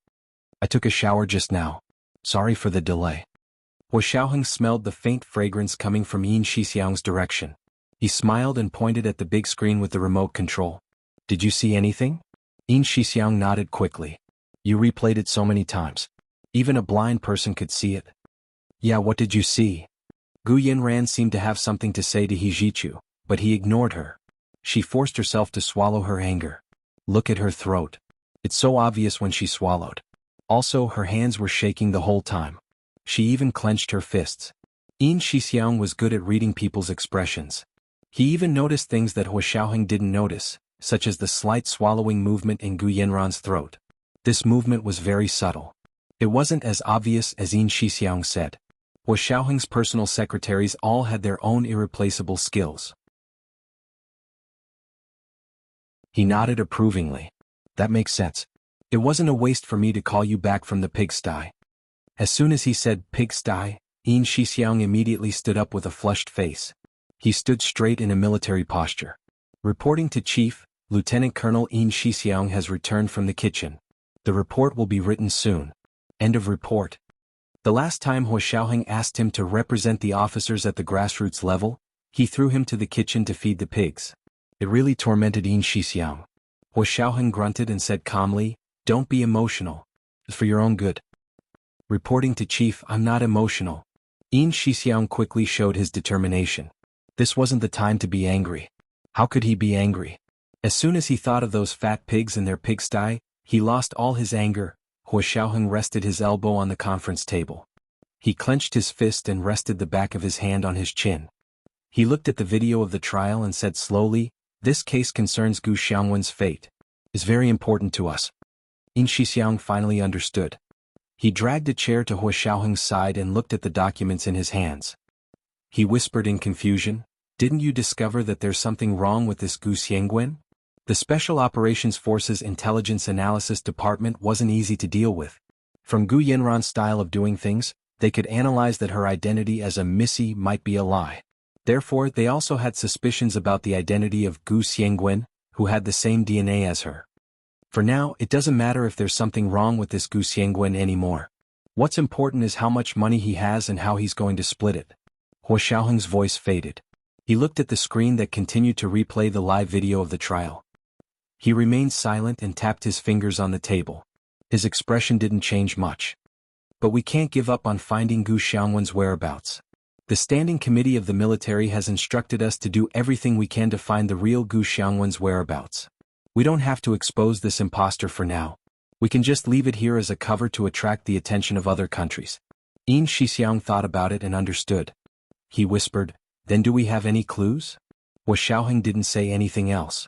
He placed the remote control on the conference table. Yin Shixiang scratched his head and tried to start a conversation. I called Chi-Chi when I came over just now. She was very happy and said she wanted to go to Professor He's place with Nianji for a meal. As he spoke, he carefully observed Hua Xiaoheng's expression. Hua Xiaoheng finally turned to look at him. You didn't forget to call Chi-Chi when you were feeding the pigs? Did you want to feed the pigs for a few more days? Hua Xiao, you've wronged me. I'm doing this for your sake. Yin Shixiang quickly stood up. Nianji is furious this time. Hua Xiao, you haven't appeased her yet? Hua Xiaoheng recalled Gu Nianji's attitude, and a thoughtful look flashed across his eyes. Yeah, let's ignore her for now. She can do whatever she wants. I've been busy with work lately, so I don't have time. This is not like you. You're giving up just like that. Yin Shixiang was agitated. You can't do that. How sad will Nianji be if she finds out? Hua Xiaoheng looked up at him and said with certainty, You care about Nianji a lot. I'm not as concerned as you. Yin Shixiang waved his hand vigorously. Why don't you go coax her? Hua Xiaoheng turned to look at the screen. Not as good as you. Yin Shixiang was just short of bowing to Hua Xiaoheng. Hua Xiao, please forgive me. I don't have any other intentions. I just want to see you and Nianji live well. You know we're both human. Hua Xiaoheng finally couldn't take it anymore. He smirked at Yin Shixiang's words and kicked him. Who's your human? Behave yourself. Yes, Chief. Yin Shixiang secretly wiped his sweat and told Gu Nianji in his heart, Nianji, brother Xiong can only help you so much. If you keep acting like this, Hua Xiaoheng might really dump you. After all, what kind of person was Hua Xiaoheng? In all these years they had only seen him coax one person, and that was Gu Nianji. Unfortunately, the little girl didn't know how lucky she was. Yin Shixiang was sighing when he heard Hua Xiaoheng say with a stern face, what should be done has been done. More haste makes waste. It's time for her to reflect on herself. Yin Shixiang shuddered. That was harsh. Before he could think of a way to persuade Hua Xiaoheng not to stoop to the little girl's level, he saw Hua Xiaoheng take out a cigarette and light it. He held it between his fingers and played with the Zippo lighter Gu Nianji had given him. He said calmly, the little girl I raised can't only harm me. I have to let her harm others? He blew out a mouthful of smoke. His expression was hidden in the swirling smoke. Even Yin Shixiang, who was the best at reading people, couldn't tell what he was thinking. This was the first night watch. He suddenly saw that the monthly vote had increased to 6,400 again. He still had to watch the third night watch today. Friends, remember to vote for him every day too. He added another night watch for the monthly vote of 6,400 at 1 p.m. The third night watch at 7 p.m.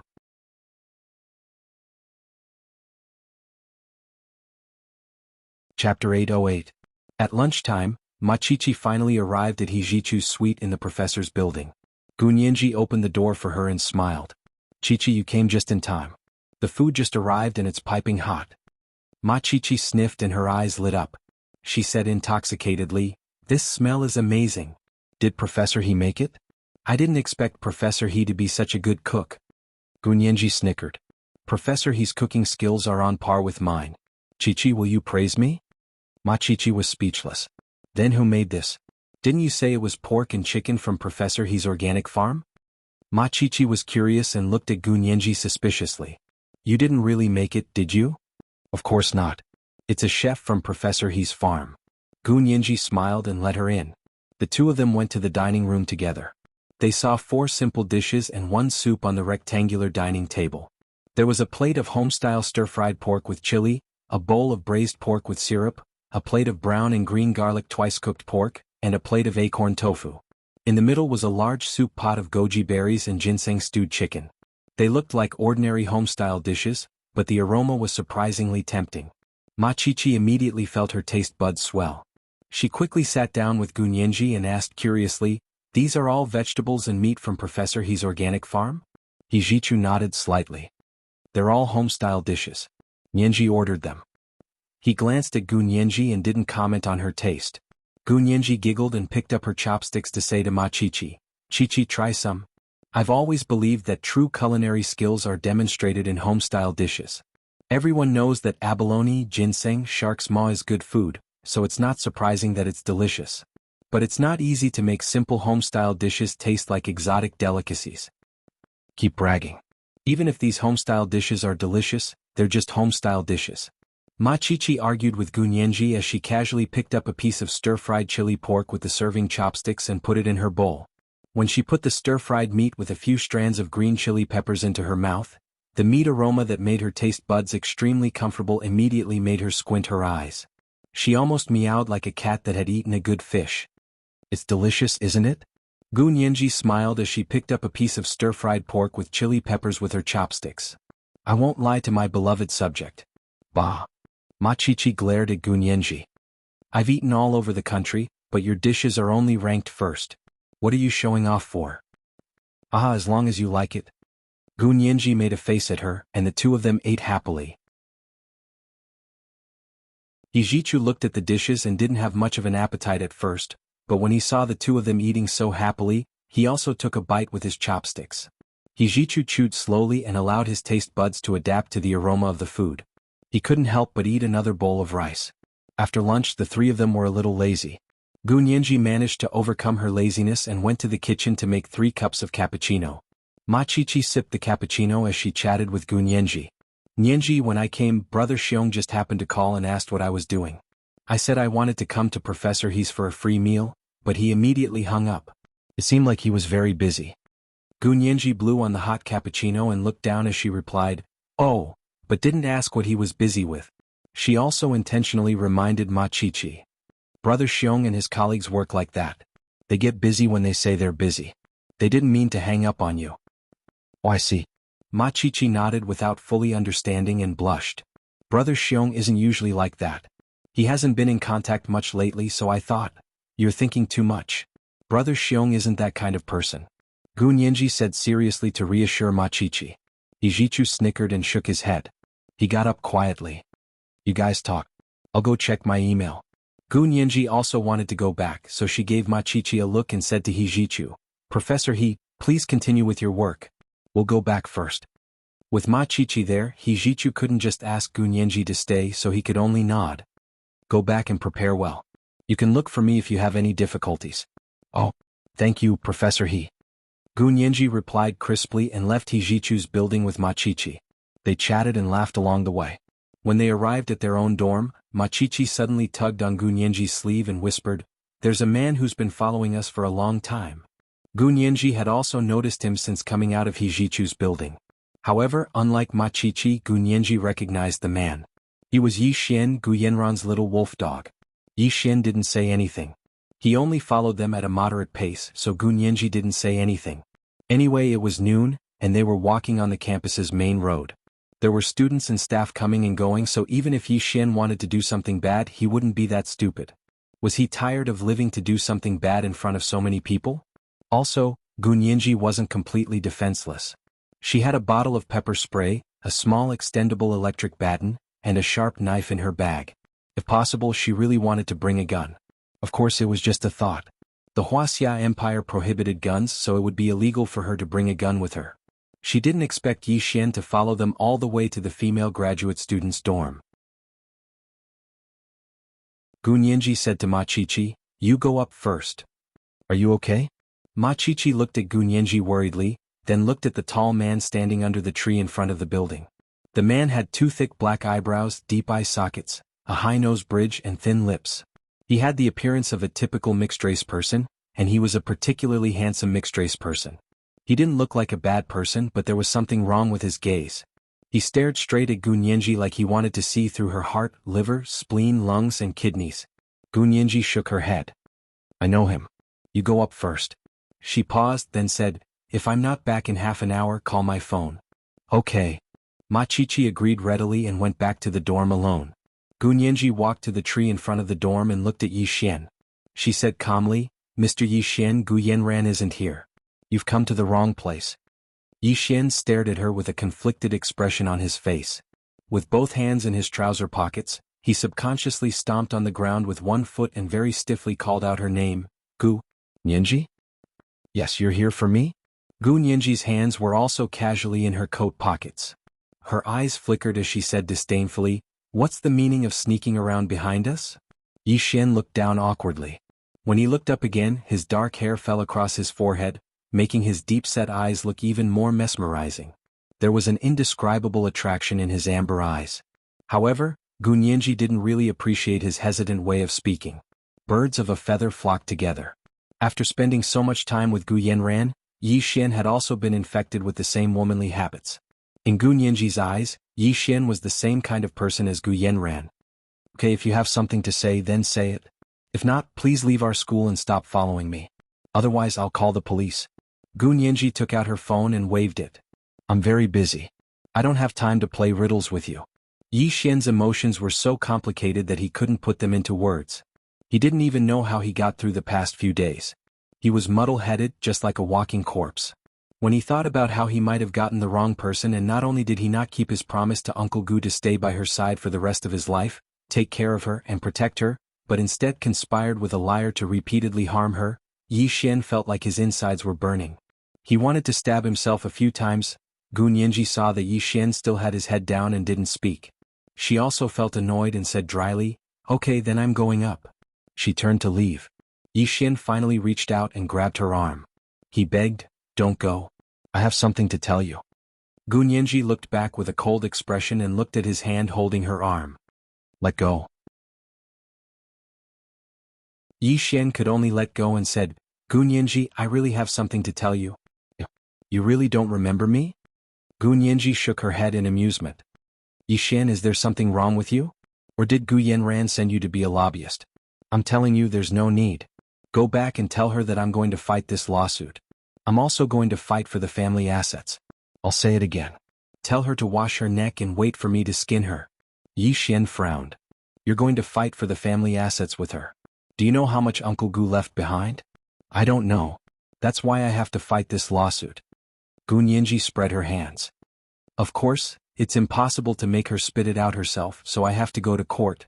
This was the second update, and the monthly ticket had been delivered with 6,400 plus updates. Dear friends, remember to vote for me every day. 7 p.m. the third update.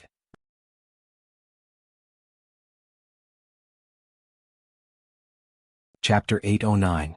Yi Xian glanced up at her, and a hint of mockery finally appeared on his lips. She'll reveal how much Uncle Gu has in court? Are you serious? Gun Yinji finally frowned at Yi Xian. Yi Xian, how can you say that about Gu Yanran? She's your sugar daddy. It's not right to be like this. Yi Xian had grown up and received education abroad, so he wasn't very proficient in Mandarin. He only knew how to speak and write. Gun Yinji was full of internet slang, so Yi Xian didn't understand. What sugar daddy? Like, can you say it in English again?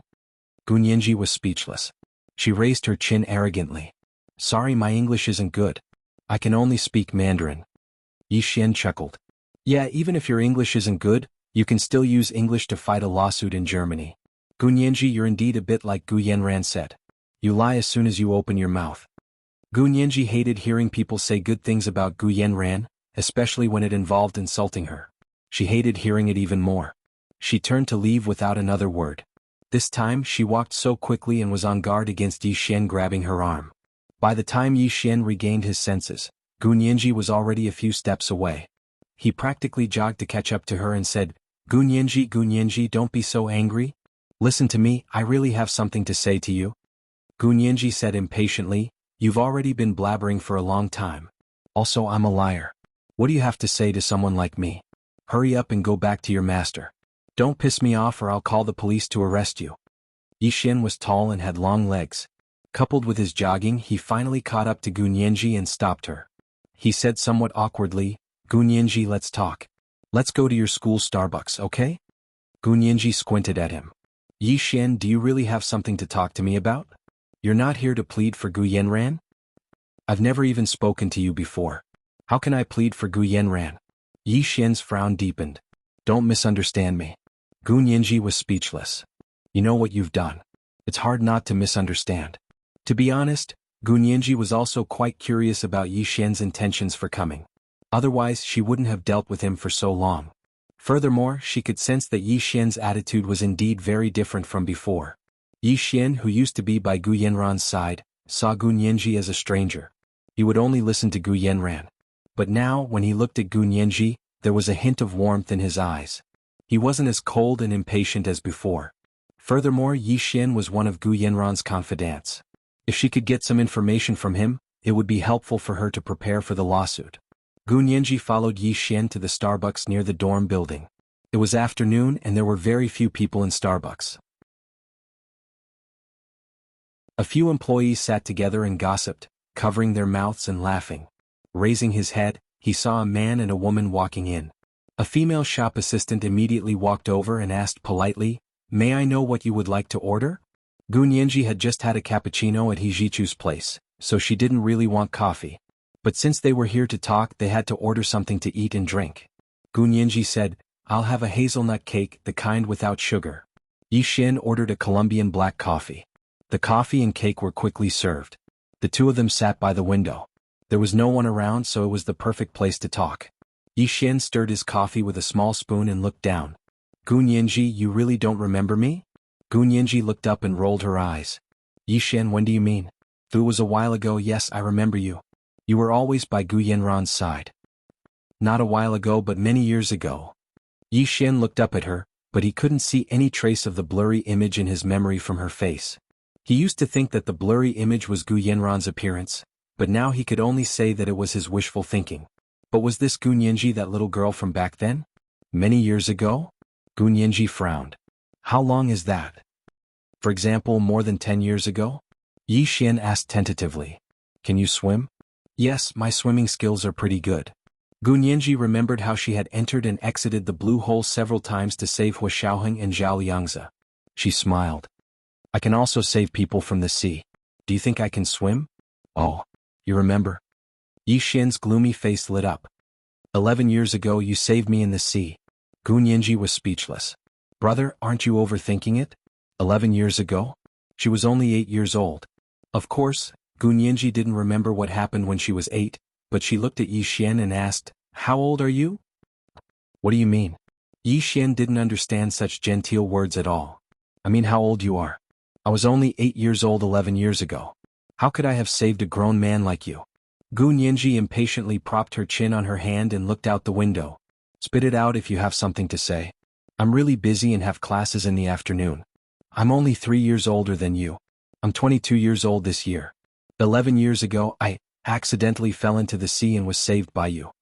Yi Xian spoke carefully, but when he looked at Gu Nianji, he really couldn't see any similarities between her and the chubby little girl from back then. Gu Yanran's eyes even looked quite similar to that little girl's. And Gu Nianji's eyes were too big. Although they were beautiful, it was hard to imagine that the little girl with thin eyebrows and eyes would have such big eyes. Gu Nianji couldn't listen anymore and threw away the spoon she used to eat the cake. She crossed her arms and said coldly, "What do you mean? Even if I saved you 11 years ago, so what? What are you trying to say?"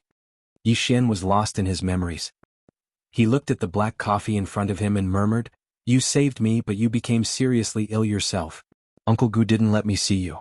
He said you were sick and would contact me when you recovered. Later, I was sent to boarding school in the United States and never saw you again." At that time, Uncle Gu didn't even tell him who had saved him and only said it was his daughter. Yi Xian didn't know his daughter's name and certainly didn't know her age. Thinking about it now, it was quite strange. Yi Xian shook his head and threw the thought to the back of his mind. He sank into his memories. At that time, he woke up from his coma and found himself in a hospital. A handsome man wearing a white coat told him that it was his daughter who had saved him, but because she had saved him, she had become ill and might have sequelae in the future. He asked if he was willing to stay with her for the rest of his life and take care of her. Yi Xian was an honest person. When he learned that the man's daughter had become ill because she had saved him and might have sequelae, his heart tightened and he agreed to the man's request without hesitation. The man's attitude toward him was much gentler. He even patted his head and said, "I was just testing you. Uncle Gu was very happy that you agreed to this request, but I don't need you to take care of my daughter. I just want you to help her when she needs help in the future." Yi Xian insisted at the time, "Our director taught us to be honest and to do what we say. Since I promised Uncle Gu, I will definitely do it." "You're still too young." The handsome man wearing the white coat rubbed his head emotionally. "You have no idea what such a promise means, but as long as you're happy." The man didn't think Yi Xian would keep this harsh promise at all, but he kept it in his heart. Soon he was sent to boarding school in the United States by the man with the surname Gu. He majored in computer technology and minored in finance and accounting. Other than Uncle Gu and Gu Yanran, no one knew that he was not only a genius in computer technology but also a good financial manager. Gu Nianji finally heard it. The handsome man in the white coat was her father, Gu Xiangwen, right? Gu Nianji's tears welled up again. She tried her best to suppress her emotions and secretly turned on the record button on her phone to start recording. "This is the third watch. Dear friends, remember to vote for me every day. Good night, dear friends."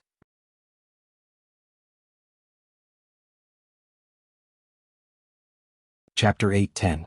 "You mean the man in the white coat is my father, Gu Xiangwen?" Gu Nianji composed herself and couldn't help entering trial mode. She began interrogating Yi Xian, hoping to get more information from him. Yi Xian was still immersed in his memories and regret. He didn't dare look at Gu Nianji as he crossed his arms on the coffee table in front of him. Looking down, he nodded slightly. "Yes, it's Uncle Gu. He's a very, very good person. He donates money to our orphanage every year and sponsors me to attend the most expensive boarding school in the United States. The tuition for that kind of school was sky-high even for middle-class Americans, but Gu Xiangwen didn't hesitate to sponsor Yi Xian for 7 years. You went to the United States when you were 11 and only returned to Barbados when you were 18? You didn't come back even once in between?" Gu Nianji asked in confusion and thought it was a bit unbelievable. Yi Xian looked up and smiled at her. His deep-set eyes squinted a bit like a certain Hollywood male celebrity with Asian ancestry. "Yes, I didn't come back even once. That's not a big deal for an orphan. What did you come back for? To visit the orphanage?" Yi Xian said nonchalantly, "Also, my academic schedule was very full. In 7 years, I not only finished middle school and high school but I also finished university. It was obvious where he spent his time. Gu Nianji also graduated from university at 18, so she wasn't surprised by Yi Xian's situation. She nodded and asked, "Then what does my father do? Wearing a white coat? Was he a doctor?" Uncle Gu was a genius.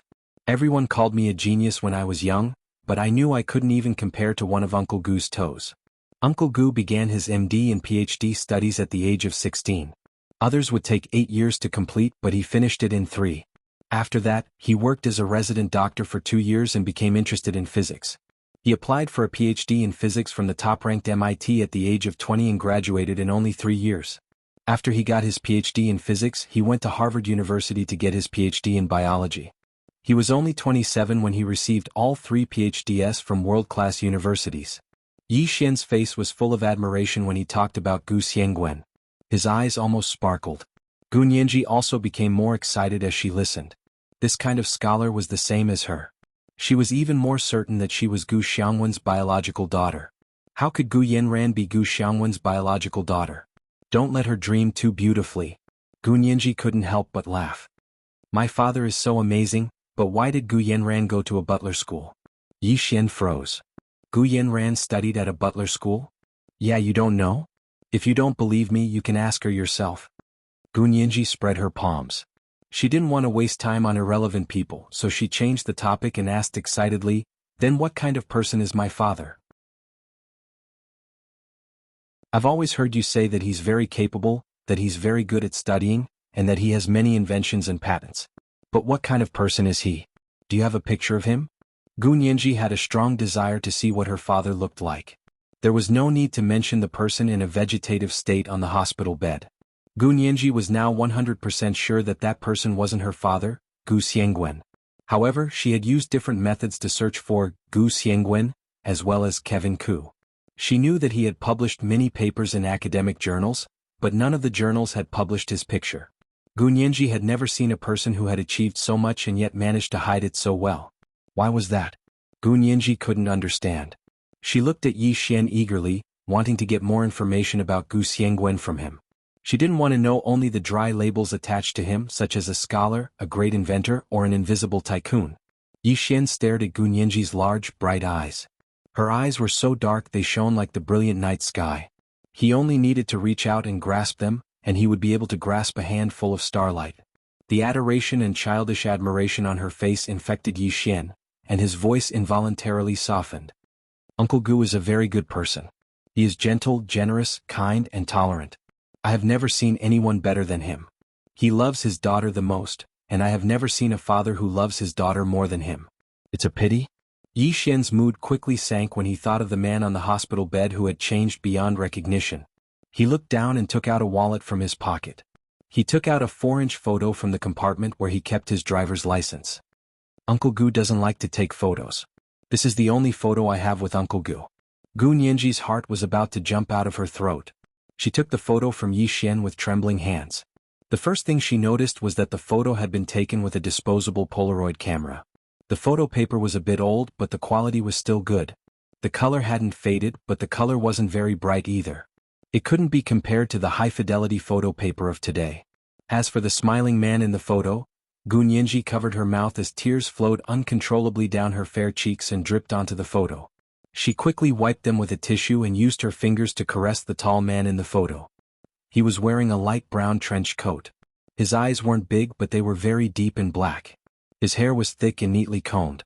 His tall nose bridge was exactly the same as Gu Nianji's. His jaw was square and the corners of his lips curled up slightly. His eyes revealed a faint smile that was as warm as the sun. It was obvious at a glance that he was a very tolerant and magnanimous man.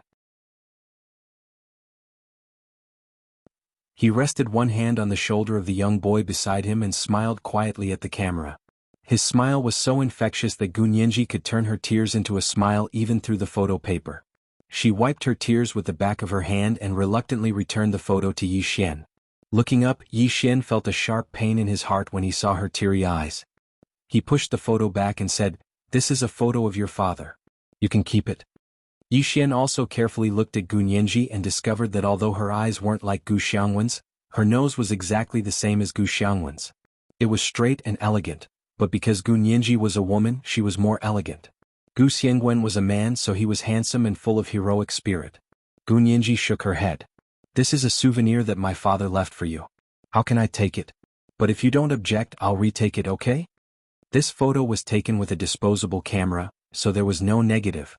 Gu Nianji pressed pause on the recording button on her phone and took out the camera on her phone. She aimed it at the photo and used the highest definition mode to take several consecutive shots. Only then did Yi Xian put the photo back in his wallet. Gu Nianji used her phone to edit the photo and cropped out Yi Xian's image from the photo, leaving only Gu Xiangwen. Then she found a photo of herself holding a doll when she was 12 years old and cut out herself. She photoshopped it to where Yi Xian was standing, right beside Gu Xiangwen. The 12-year-old Gu Nianji was about the same height as the 11-year-old Yi Xian. This way, Gu Xiangwen's hand looked like it was resting on her shoulder, and the remade photo was strangely harmonious. It was as if the father and daughter had really taken a photo like this before. The 7 years between the two of them suddenly disappeared, and Gu Nianji felt like she had returned to her father's side. She had heard Yi Xian say that the father who loved his daughter the most. While Gu Nianji was busy working on the photo, Yi Xian also quietly watched from the side. He was a bit surprised by Gu Nianji's proficiency with the Photoshop software, but the final product she made was practically flawless. Even he, who was familiar with Yuan Zhao's photos, couldn't see any flaws. Are you only interested in this photo? Yi Xian's fingers lightly tapped on the coffee table. There's something even more important that you don't want to know? Gu Nianji didn't even look up as she said, this is the most important thing. What else is more important than this? Yi Xian was very emotional. It turned out that Uncle Gu's daughter really had the same personality as him. Gu Yanran was completely different. He had realized it before but didn't think too much about it. He only felt pity for Uncle Gu and strengthened his resolve and belief to stay by her side. Because she was so stupid, without his help, who knew how much of the Gu family's wealth would have been swindled out of them. Now that the truth was out, he was happy that Uncle Gu had a successor, but he also felt embarrassed and heartbroken for his own stupidity. Gu Nianji treasured the photo and saved it, then encrypted it and locked it in the photo album on her phone. Yi Xian also took out his phone and opened an encrypted file to send to Gu Nianji's phone. Gu Nianji heard a text message on her phone and opened it to see that it was actually an encrypted file sent by Yi Xian.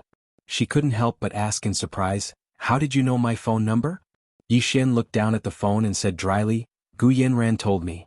Although Yi Xian felt guilty towards Gu Nianji and hoped that she could get back what belonged to her, the care and affection he had invested in Gu Yanran over the years was not fake.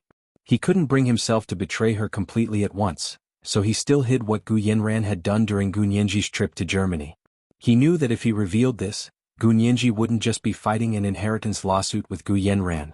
Instead, she would be fighting for her life. Gu Nianji's fingers lightly tapped on the phone and asked, "What's the password for the file? What kind of file is this?" Yi Xian told her the password and said, "This is the inventory of the Gu family's assets. You can use it as a reference." Gu Nianji's heart skipped a beat. She quickly looked up at Yi Xian. Her eyes were as bright as stars, and Yi Xian looked away in shame. Gu Nianji first checked for poison before opening the file. It was a text file that listed Gu Xiangwen's bank accounts, investment accounts, real estate, antiques, and patent lists. There were hundreds of safety deposit boxes rented from major banks, and she didn't know what was in them. There were also some holding companies registered in the Cayman Islands. The complicated ownership relationships fully guaranteed the privacy of the largest shareholder. No wonder they couldn't find any clues about Gu Xiangwen. The total estimated value of all these assets was as high as $10 billion 4 years ago. What kind of concept was $10 billion? Apple, the company with the highest market value on the entire Blue Star, had $70 billion of free cash flow on its books.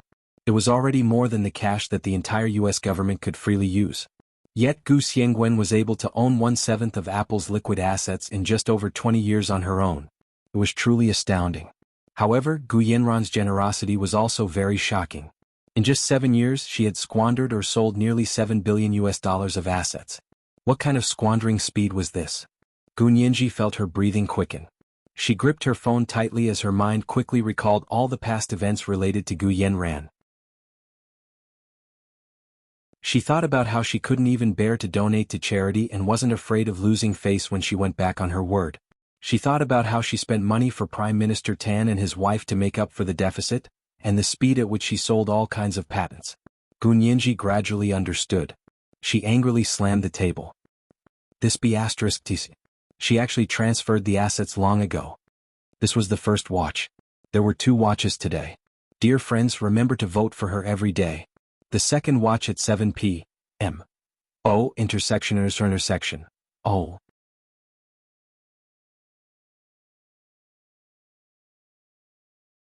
Chapter 8:11. Transferring assets?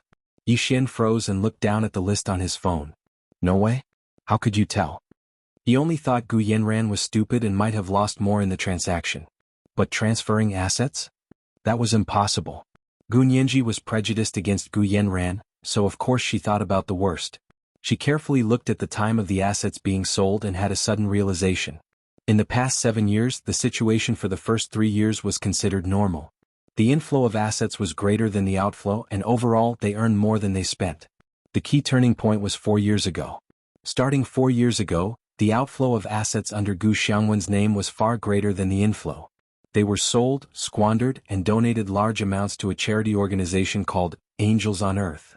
Yi Xian explained, I helped Gu Yanran manage the assets, but she was the one making the decisions, so I couldn't overstep my authority. I could only give her advice on the key issues. As for what to do, it was still up to her. Gu Nianji believed Yi Xian's words. In front of Gu Yanran, Yi Xian was only her little wolf dog. She wouldn't give him too much attention. But with Gu Yanran's intelligence, could she really make such a systematic move to transfer assets? Gu Nianji pondered and asked Yi Xian, tell me honestly, what role did you play in the Gu assets? If you really used your financial management talents, how could the Gu assets have shrunk by more than half in the past 4 years? Yi Xian smiled bitterly. I majored in computers and minored in finance, so after I came back, Gu Yanran made me the computer supervisor. Actually, when it comes to finance, Gu Yanran has other specialized financial advisors and legal advisors. The person she consulted when it came to managing her assets was never me. When he learned of Gu Xiangwen's accident, he immediately stopped his master's degree to rush back to help Gu Yanran. That was 3 years ago. It had actually been 4 years since Gu Xiangwen's accident. That day when he returned to Barbados, he saw the man in a vegetative state lying on the hospital bed, who was as shriveled as a skeleton. He could not recognize him at all. Uncle Gu, who was even more handsome than a male celebrity, had once been a dashing man. His heart ached as he knelt by the bed and cried bitterly. He swore to stay by his daughter's side. At that moment, Gu Yanran appeared and told him many things from the past, as well as the bits and pieces of their conversations. Only then did he confirm that she was the daughter Uncle Gu had mentioned and the little girl who had saved him all those years ago. He hadn't expected her to be 3 years older than him, but Gu Yanran had said that she had always been thinner than her peers, so he didn't suspect anything. However, Gu Yanran also told him that Gu Xiangwen had an adopted daughter, Gu Nianji, who went missing on the day of Gu Xiangwen's plane crash.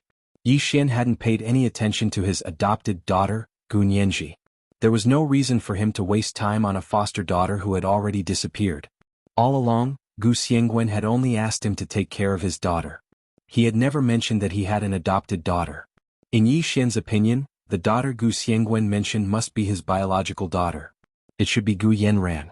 Now that he knew he had made a mistake, there was no turning back. However, even though he wasn't Gu Yanran's investment consultant, he was the computer supervisor and also the financial supervisor. He recorded the time of every transaction and the direction of the inflow and outflow of funds in detail and compiled them into this financial list. Gu Nianji held the document and knew that this was the key to the estate dispute. She was very grateful to Yi Xian. She looked around and asked quietly, "Aren't you afraid that Gu Yanran will fall out with you for telling me all this information?" "I've already fallen out with her," Yi Xian said calmly as he lowered his head to take a sip of black coffee. "I have nothing to do with her anymore." Gu Nianji looked at Yi Xian in surprise and said sympathetically, "You broke up with her?" Yi Xian looked at Gu Nianji's clear eyes and suddenly felt extremely dirty. However, he didn't hide anything from Gu Nianji.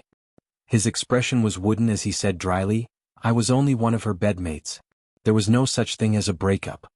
Gu Nianji clicked her tongue and didn't know what to say. Was Gu Yanran raising a boy toy? Did she see herself as a queen or empress dowager? Gu Nianji pouted disapprovingly and said to Yi Xian, "You don't have to be sad. The bad doesn't go away and the good won't come. In the future, find a good girl to marry and have children with, and let Gu Yanran see you live happily." That's the greatest revenge for her. Yi Xian smiled and pointed at Gu Nianji's phone. I thought that was the greatest revenge. He was referring to the list of the Gu assets that he had sent to Gu Nianji. Gu Nianji smiled meaningfully. Yes, this is indeed the greatest revenge. Gu Yanran will definitely bleed a lot this time. After they finished talking about business, they fell into silence again. After all, they weren't familiar with each other, so it was impossible for them to talk too much. It was already very good that their first conversation had ended like this. Gu Nianji finished eating the cake, and Yi Xian also finished his coffee. They stood up at the same time. Sorry to disturb you today. Yi Xian nodded slightly at Gu Nianji and handed her a business card. You can find me if you need anything in the future. This is a software company that I opened myself. It specializes in making antivirus software. Gu Nianji accepted it and smiled. Then I'll have to congratulate you on making a lot of money. Thank you. Yi Xian looked at Gu Nianji and couldn't help asking after a while, where do you plan to go after graduation? If you want to go to the United States, I can go prepare first. Gu Nianji. Why did Yi Xian need to prepare where she would go after graduation? Seeing Gu Nianji's confused expression, Yi Xian calmly explained, I promised Uncle Gu that I would stay by your side and take care of you for the rest of my life. Gu Nianji's lips twitched and her mind was in a mess. Yi Xian, you don't have to be like this. Didn't you say that my father was only testing you? He didn't want you for the rest of your life. Talking to a stranger about the rest of his life was too illogical. Gu Nianji walked out of the door disapprovingly. Yi Xian followed her out and followed her all the way to the dormitory. He looked at her with determination and said, Don't feel pressured. I will be more loyal to you than Gu Yanran. I was wrong once, so I hope you can give me a chance to redeem myself. It's better for me to be by your side than to be alone. No matter what, you can ask me to do it. Aha, Yi Xian, do you want me to tell the truth? Gu Nianji patted her chest and said seriously, You really scared me. You're talking like you're my slave. I don't care if Gu Yanran treats you like a slave or not. I definitely won't. My father adopted you and paid for your education because he wanted you to help me when I needed it. You've already done it, so you don't have to stay by my side. You have your own life and your own lifetime to live. Yi Xian looked at Gu Nianji's serious expression and smiled slowly. His gaze was firm and his handsome face was very moving. He said calmly, I promised Uncle Gu to take care of you for the rest of your life. Even if it's a minute or a second less, it's not a lifetime. This person was really stubborn. Gu Nianji's expression turned serious. Yi Xian, do you think that it's my honor to have you by my side for the rest of my life? That I have to accept it? Yi Xian froze. That's not what I meant. But that's what you're showing. Gu Nianji hardened her heart, and a fierce expression appeared in her eyes. Yi Xian, I, Gu Nianji, am also very picky. Even if you're willing to stay, I still have to be willing to take you. Yi Xian looked at her in shock. After a while, he looked up at the sky and smiled cleanly. Gu Nianji, do you think that I also want to be your bed partner? Of course, if you need it, I definitely won't refuse. Gu Nianji's face instantly turned red. She stomped her foot. I don't need a little wolf puppy. You can find someone else to be a little wolf puppy. Little wolf puppy? Yi Xian grabbed Gu Nianji's arm. A fierce expression also appeared on his face. You said that to me last time and I haven't gotten even with you yet. I'm no one's little wolf puppy. Even if I am, I'm still a wolf, not a dog. Gu Nianji pursed her lips. She really wanted to retort, but she remembered that she wasn't familiar with Yi Xian, so she held back. Also, she had always been a very cautious person. The only person she had ever trusted wholeheartedly in her life was Wuxia. Yi Xian wouldn't be her little wolf puppy. Even if he were to be her guard dog, it would take a long time to prove that he was worthy of Gu Nianji's trust. Gu Nianji waved her arm and said angrily, Let go. Don't make the gratitude I had for you disappear. Yi Xian refused to let go. He still held onto her arm, but before he could say anything, they heard the sound of a car horn nearby. It was very noisy. Gu Nianji looked up to see that it was actually a shiny black Mercedes-Benz SUV. It was Wuxia's car. This was the second watch. There were 2 watches today. Dear friends, remember to vote for me every day. And monthly votes. Just poke the underlined recommendation votes and monthly votes and you can vote. Forgot to change it.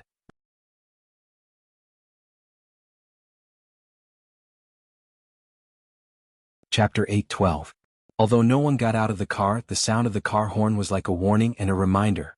Yi Xian didn't turn around. He didn't know whose car it was, but he also understood that it was inappropriate for him to act like this in front of the girls' dormitory. Slowly releasing Gu Nianji's arm, Yi Xian frowned and said icily, "I'm just fulfilling my promise to Uncle Gu. Don't overthink it. You're not my type at all." With that he turned around and left. He passed by Hua Xiaoheng's car without looking sideways at all. She didn't know if he recognized whose car it was. Gu Nianji shook her arms and silently cursed, "Psycho." Then she looked at Hua Xiaoheng's SUV. Yi Xian quickly walked far away, his figure disappearing on the sidewalk. Hua Xiaoheng sat in the car and only got out of the car when he received news from a member of the Special Operations Forces that Yi Xian had already left the B University campus. Leaning against the car door with his hands in his trouser pockets, he narrowed his eyes and looked at Gu Nianji, who was standing on the steps of the dormitory building with a faint, relaxed smile. Gu Nianji originally thought she had guessed wrong and that the person in the car wasn't Hua Xiaoheng because no one got out after waiting for a long time. Just as she was about to turn to leave, she saw the car door open and Hua Xiaoheng's long legs stride out. She watched as he stood in front of the car and closed the door behind him. Then he leaned against the door and nodded at her. Gu Nianji hesitated for a moment before walking down the steps to stand in front of Hua Xiaoheng. She looked up at him and said, "Hua Xiao, you saw everything? Yi Xian came to find me?" He didn't tell Gu Nianji that as soon as he received news of Yi Xian's appearance at B University, he rushed over from the base as fast as lightning. He only revealed a steady smile and said, "Why did he come to see you? Is it for Gu Yanran?" Gu Nianji thought that what Yi Xian told her must be very important to Hua Xiaoheng and the others. After all, it involved all of Gu Xiangwen's patents, especially those related to the military. Lowering her head, she took out her phone from her pocket and forwarded the list of the Gu assets that Yi Xian had sent her to Hua Xiaoheng. "He gave this to me. I think you guys need it more." Hua Xiaoheng felt his phone vibrate. He took it out and looked at it. His heart skipped a beat. He tapped on the screen a few times and roughly read the content. "He gave this to you? Can he be trusted? It should be believable. Because I can't think of a reason why he would mislead me about this." Gu Nianji shrugged. "Okay, anything else? If not, I'm leaving." Hua Xiaoheng put away his phone and continued to ask, "That's it? He came to you today just to give you this list?" "Yeah." Gu Nianji thought about it and decided to tell him about the photo. "Right, he also gave me a photo of him and my dad when he was young. This is my first time seeing what my father looks like." Remembering that Hua Xiaoheng and the others were still investigating Gu Xiangwen's whereabouts, Gu Nianji felt that it would be more helpful for them to archive the photos. Gu Xiangwen's photo? Hua Xiaoheng was stunned again. Yi Xian actually has a photo of Gu Xiangwen? They had searched all over the world but could not find a single photo of Gu Xiangwen that had been published. Gu Nianji opened the photo album on her phone and showed Hua Xiaoheng the photo she had taken of Yi Xian and Gu Xiangwen together. Of course, she was too embarrassed to show him the photoshopped photo. "Send me one." Just as Gu Nianji thought, this was a very important clue. Hua Xiaoheng straightened and was very cautious. "Okay." Gu Nianji immediately forwarded it to Hua Xiaoheng. Seeing that he was staring at the photo, she said happily, "Isn't my dad very handsome? I've never seen a man more handsome than him." Hua Xiaoheng snorted and didn't comment. However, even by Hua Xiaoheng's standards, he had to admit that Gu Xiangwen was indeed very handsome. Moreover, it was the kind of eye-catching handsomeness that was much better looking than many celebrities. However, Hua Xiaoheng's brows furrowed imperceptibly. Then he searched through the photo album on his phone and found the photo of the Gu family of 4 that he had taken at the Gu's island villa in the Caribbean Sea. He passed it to Gu Nianji. "Take a look. Who is this?" Gu Nianji leaned over and glanced at Hua Xiaoheng's hand. Her pupils suddenly contracted. This photo was obviously a family portrait of a family of 4. A gentle and elegant man and a quiet and gentle woman sat in the middle. There were 2 girls standing next to them. The older girl was about 16 or 17 years old, and the younger girl was about 11 years old. The older girl was obviously Gu Yanran because her current appearance was not much different from when she was 16 or 17 years old. Gu Nianji could recognize her at a glance.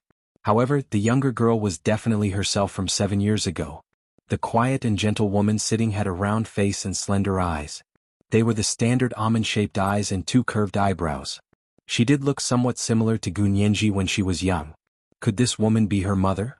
Gu Nianji's gaze also became fervent. The man sitting next to the woman was very elegant. If one looked closely, they would notice that this person's expression seemed to be somewhat similar to Gu Nianji's.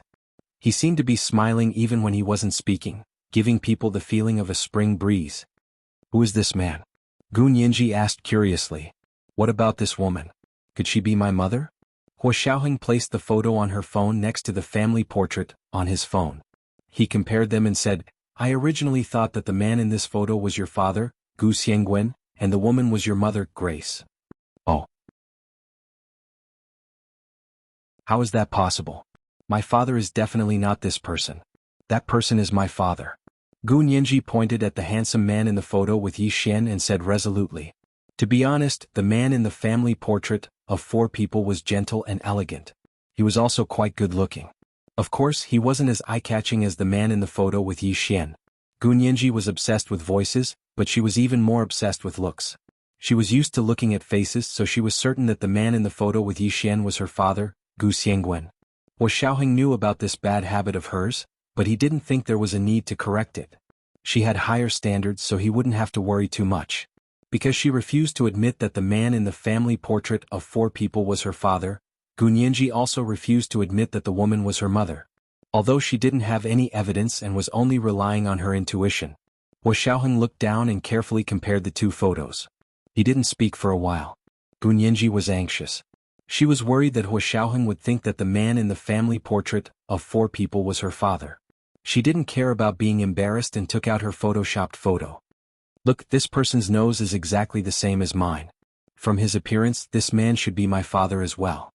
Hua Xiaoheng finally saw Gu Nianji's photoshopped photo. He glanced at her and was slightly moved. His deep voice softened. Yeah, I also think that the man in Yi Xian's photo should be your father, Gu Xiangwen. Ever since Hua Xiaoheng confirmed that the time he and Gu Yanran were in danger in Barbados, it was very likely that Gu Yanran had directed and acted on her own. He began to have doubts about all the evidence from that time, including this family photo. In order to not cause Gu Nianji any trouble, he didn't take it out. Until Yi Xian took out a photo with Gu Xiangwen. This photo also confirmed Hua Xiaoheng's suspicions. That family portrait of 4 people was deliberately placed there for him to see, but he didn't want to jump to conclusions for the time being. Gu Nianji breathed a sigh of relief, but a new question quickly surged in her mind. She looked at Hua Xiaoheng suspiciously. Where did you get this photo? Because Gu Yanran was in it, Gu Nianji immediately asked. Did Gu Yanran give it to you? To a certain extent, it was indeed arranged by Gu Yanran. Hua Xiaoheng thought about it for a while and nodded. Sort of. Yes means yes, no means no. What do you mean by sort of? Gu Nianji asked anxiously. She finally had a new lead, so she didn't want to give it up. Hua Xiaoheng briefly recounted the time when he was in danger with Gu Yanran in Barbados. Gu Nianji knew that Hua Xiaoheng had stayed on the island with Gu Yanran because of that. She had felt sour at the time. But now that she heard about it again, she realized that she actually didn't feel sour at all. She only sighed. So that's how it is. She really planned this. Everything was connected. Whether it was transferring assets or arranging all kinds of props to prove her identity, it didn't seem like Gu Yanran's doing. Gu Nianji gripped her phone and frowned as she paced back and forth in front of Hua Xiaoheng. She mused. I think there's someone behind Gu Yanran. Someone was helping her plan to seize the property of the Gu family with a purpose. Hua Xiao, did you know? Gu Yanran even started transferring assets 4 years ago. Tell me, she's clearly already the eldest daughter of the Gu family. Also, before she saw me again, what reason did she have to transfer assets? At that time, the Gu assets were hers to begin with. Why would she take the risk?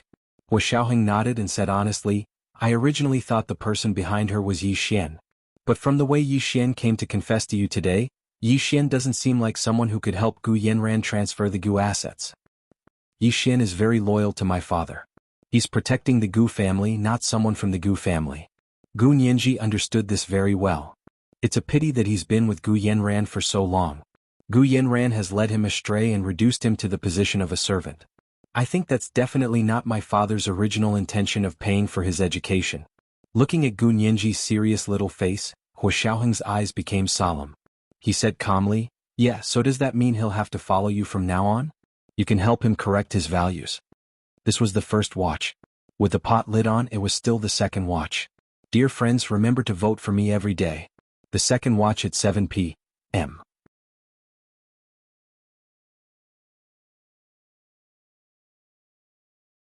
Chapter 8:13.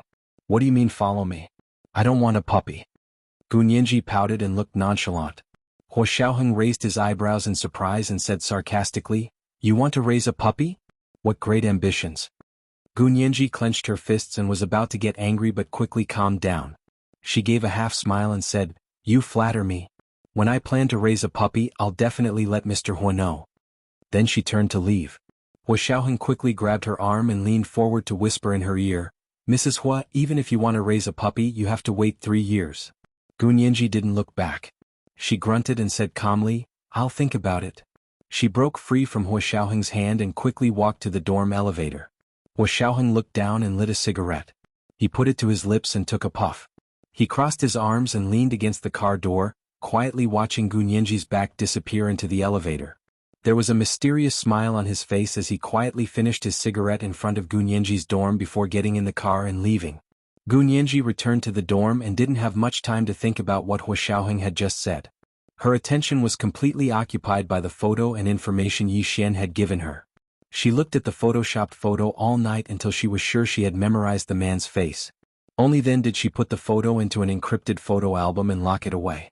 Then she began to verify the Gu assets inventory that Yi Xian had given her. She also planned the next stage of her court defense strategy. Gu Yanran fell into a state of anxiety after returning from the first trial. She questioned Jean Wani over and over again. "Lawyer Jean, how could you agree to their conditions without permission? You didn't even ask me." Jean Wani raised her eyebrows and said unhappily, "Miss Gu, we signed a full agency agreement. I'm your representative lawyer, so you must listen to me when it comes to legal matters. But if my father didn't do any adoption paperwork, then wouldn't we be trapped by her?" Gu Yanran frowned, her eyes very sharp. "If we can't produce it when the time comes, then it'll be our fault. Lawyer Jean, tell me, how could you put me in such a situation?" This was indeed Jean Wani's mistake. Although she didn't want to face it, she had to admit that Gu Nianji was indeed more skilled. Jean Wani thought for a while with a sullen face. She leaned back in her office chair and said in a low voice, "Miss Gu, tell me the truth. Does your father have an official adoption document? If you do, just take it out." Jean Wani thought that Gu Yanran deliberately said that Gu Nianji didn't have formal adoption procedures in order to monopolize all of the Gu's assets. Gu Yanran choked and sat down in frustration. "As far as I know, there really isn't." "Really? This is going to be difficult." Jean Wani held her pen and tapped it on the notebook in front of her. Her mind was racing for a solution. "If we tell the court that we can't produce official adoption documents, then the court won't treat her as an adopted daughter. Instead, they'll deal with her according to the Barbados government's identity documents. Actually, that way, regardless of whether she's an adopted daughter or not, she'll still get a share of the Gu fortune." Gu Yanran propped her head up with her hand and leaned back on the sofa. Her eyes wandered as she thought about how this Jean Wani was indeed too incompetent. If when Shuyi was here, she would definitely be able to help her think of the best solution. However, when Shuyi had even given up her lawyer's license from the largest law firm in the United States and returned to her hometown. What a pity, she thought about when Shuyi and sighed softly. Jean Wani thought about it for a long time and felt that she had been completely misled by Gu Yanran during the first trial. She suppressed the unhappiness in her heart and warned herself not to go against money. She looked up at Gu Yanran again. Jean Wani had already recovered her standard professional smile. She said amiably, "Miss Gu, why don't you give me the contact information of your father's lawyer? I'll contact him and see if he has legal adoption documents or a will or something like that." Gu Yanran slowly looked up at her. A hint of caution flashed across her eyes. "I'll contact the lawyer. Lawyer Jean, please help me get the official extension documents that the court needs first." Jean Wani could tell that Gu Yanran was wary of her, but she still smiled and nodded. "Okay, then I'll wait for the good news." In reality, Jean Wani had already given up on the idea of making a fuss about Gu Nianji's adoption documents. From Gu Yanran's behavior, Gu Nianji was basically Gu Xiangwen's adopted daughter. However, Jean Wani was too embarrassed to take out the legal documents. That would be a complete slap in the face. Therefore she could pretend to get by. Even if she couldn't produce the adoption documents, she would still have to fight the estate dispute lawsuit. Therefore Jean Wani began to prepare for the next step. She asked Gu Yanran, "Oh right, can Miss Gu give me a copy of the inventory of the Gu fortune? That way I'll be able to answer Gu Nianji's questions in court." This item had to be handed over, but what kind of inventory would be handed over would depend on Gu Yanran's mood. After leaving Jean Wani's office, Gu Yanran got into her private car with a heavy heart. She rubbed her phone and pondered for a long time. Finally, she ordered the driver to stop the car and went to a convenience store by the road. Borrowing the convenience store's landline, she called a number that she thought she would never have to call. The phone rang for a long time before it was picked up. Gu Yanran quickly told the person what had happened to her recently. There was a moment of silence on the other side. Then a woman yelled, "Gu Yanran, you piece of trash. Please help me one last time." Gu Yanran didn't get angry no matter how the other person yelled at her. "I've been poor for a long time. Gu Yanran, I think I've already done enough for you." The person on the other side actually refused to help. Gu Yanran was silent for a while before saying, "I don't want to force you, but if I lose the lawsuit, Gu Nianji will become the richest person in the world. Also, I won't be able to resist telling others what you've done. Are you threatening me?" "I wouldn't dare. But even a dog will jump over a wall when it's desperate, let alone a person." Gu Yanran calmed down and grabbed the person's weakness to think of a solution. After the person yelled at her, although she wasn't happy, she still gave her a few suggestions. Gu Yanran felt enlightened all of a sudden. After the call, Gu Yanran returned to her apartment in the third ring road of the imperial capital. Her mood was obviously much better. She hummed a tune and changed her clothes. She wrapped a towel around her head, wore an apron and put on sleeves. She happily cleaned the apartment inside and out. Whenever she was in a good or bad mood, she liked to clean. It was a rather strange way for her to relieve stress. The call just now had indeed relieved a lot of her stress. No matter how difficult a task was, it was a piece of cake when it came to that person. There were still differences in people's abilities. Jean Wani's lawyer was really too lousy. Compared to that person, she couldn't even compare to her pinky finger. By the time she finished cleaning up her apartment, it was already dark. Gu Yanran took another shower and ordered a table of Japanese takeout from a 4-star Michelin restaurant in the imperial capital. She also opened a bottle of red wine from Bordeaux. She lit candles on the dining table and piano music floated in the living room. There was also a bouquet of roses near the door. Gu Yanran looked at everything proudly. Snapping her fingers, she called Yi Xian. "Xian, have you had dinner? Come and eat with me. I've prepared your favorite Japanese Kobe steak and French Bordeaux red wine." Gu Yanran's raspy voice was teasing and seductive. Yi Xian had never been able to resist her charm. The breathing on the other side of the phone suddenly became heavy. Gu Yanran looked at herself in the mirror and smiled regretfully. This was such a cute little wolf puppy. She wanted to give him one last chance. "Xian, come. Let's forget our past unhappiness and get back together. As long as you come, we'll register our marriage tomorrow." Gu Yanran continued to seduce Yi Xian. She thought about it. No matter what, as long as Yi Xian was still on her side, she wouldn't lose. That person had also said that if Yi Xian could be won over, then she had to settle it immediately. If she couldn't, then she could only reluctantly give up. Gu Yanran still really liked Yi Xian. She also had a certain level of confidence in her charm, so she refused to accept the worst. She still thought that Yi Xian was angry now because he was jealous. Jealous of Prime Minister Tan? Yi Xian took a deep breath on the other side of the phone and quickly calmed his emotions. His hand gripped the phone tightly as he said to Gu Yanran, "Yanran, why don't you settle it with Gu Nianji outside of court? As long as you settle it outside of court, we can start over." "Really?" Gu Yanran's heart leaped with joy. She thought that she understood Yi Xian and that person wasn't completely right. She immediately said, "Sure, I can settle it outside of court as long as Gu Nianji accepts my conditions." Yi Xian was silent for a while before saying, "Yanran, I've already given the inventory of the Gu assets to Gu Nianji. You just have to split the assets with her according to the inventory." "What? What did you say? Say it again if you have the guts." Gu Yanran's expression suddenly changed as she stood up from the dining table. Her face was livid, and her expression was almost ferocious. Yi Xian laughed coldly. "So what if I say it again? I'm telling you, I gave the inventory of all the Gu assets to Gu Nianji. Return it to its rightful owner. What's wrong with that?" Yi Xian was both disappointed and saddened by Gu Yanran's reaction. This was also the woman he had truly liked. Although he had gotten the wrong person, the feelings he had given to her weren't wrong. "What's wrong with me? Yi Xian, how dare you say something like that? What right do you have to give something that belongs to the Gu family to an outsider? Do you really think you're a member of the Gu family?" Gu Yanran scolded him sternly. Yi Xian only thought it was ridiculous. He rubbed the top of his head and suddenly burst into laughter. He laughed until he was almost out of breath before saying, Gu Yanran, I've never seen anyone lie to themselves to the extent that you do. I advise you to see a psychologist. If you don't want to see a psychologist, then I'll pass on Uncle Gu's words to you as my last words. Don't think that a lie can become the truth if you repeat it 1,000 times. A lie will always be a lie and it will never become the truth. Similarly, Gu Yanran, don't go overboard and exhaust the last bit of affection between us. Affection? Yi Xin, when you disregarded my wishes and arbitrarily dealt with the Gu assets, we no longer had any affection between us. You're on your own now. Gu Yanran said as she threw the phone down. The phone smashed against the dining room wall. She still couldn't calm down and flipped the entire dining table. She only felt better when she saw the steak and red wine scattered all over the dining table. It seemed like that person was right.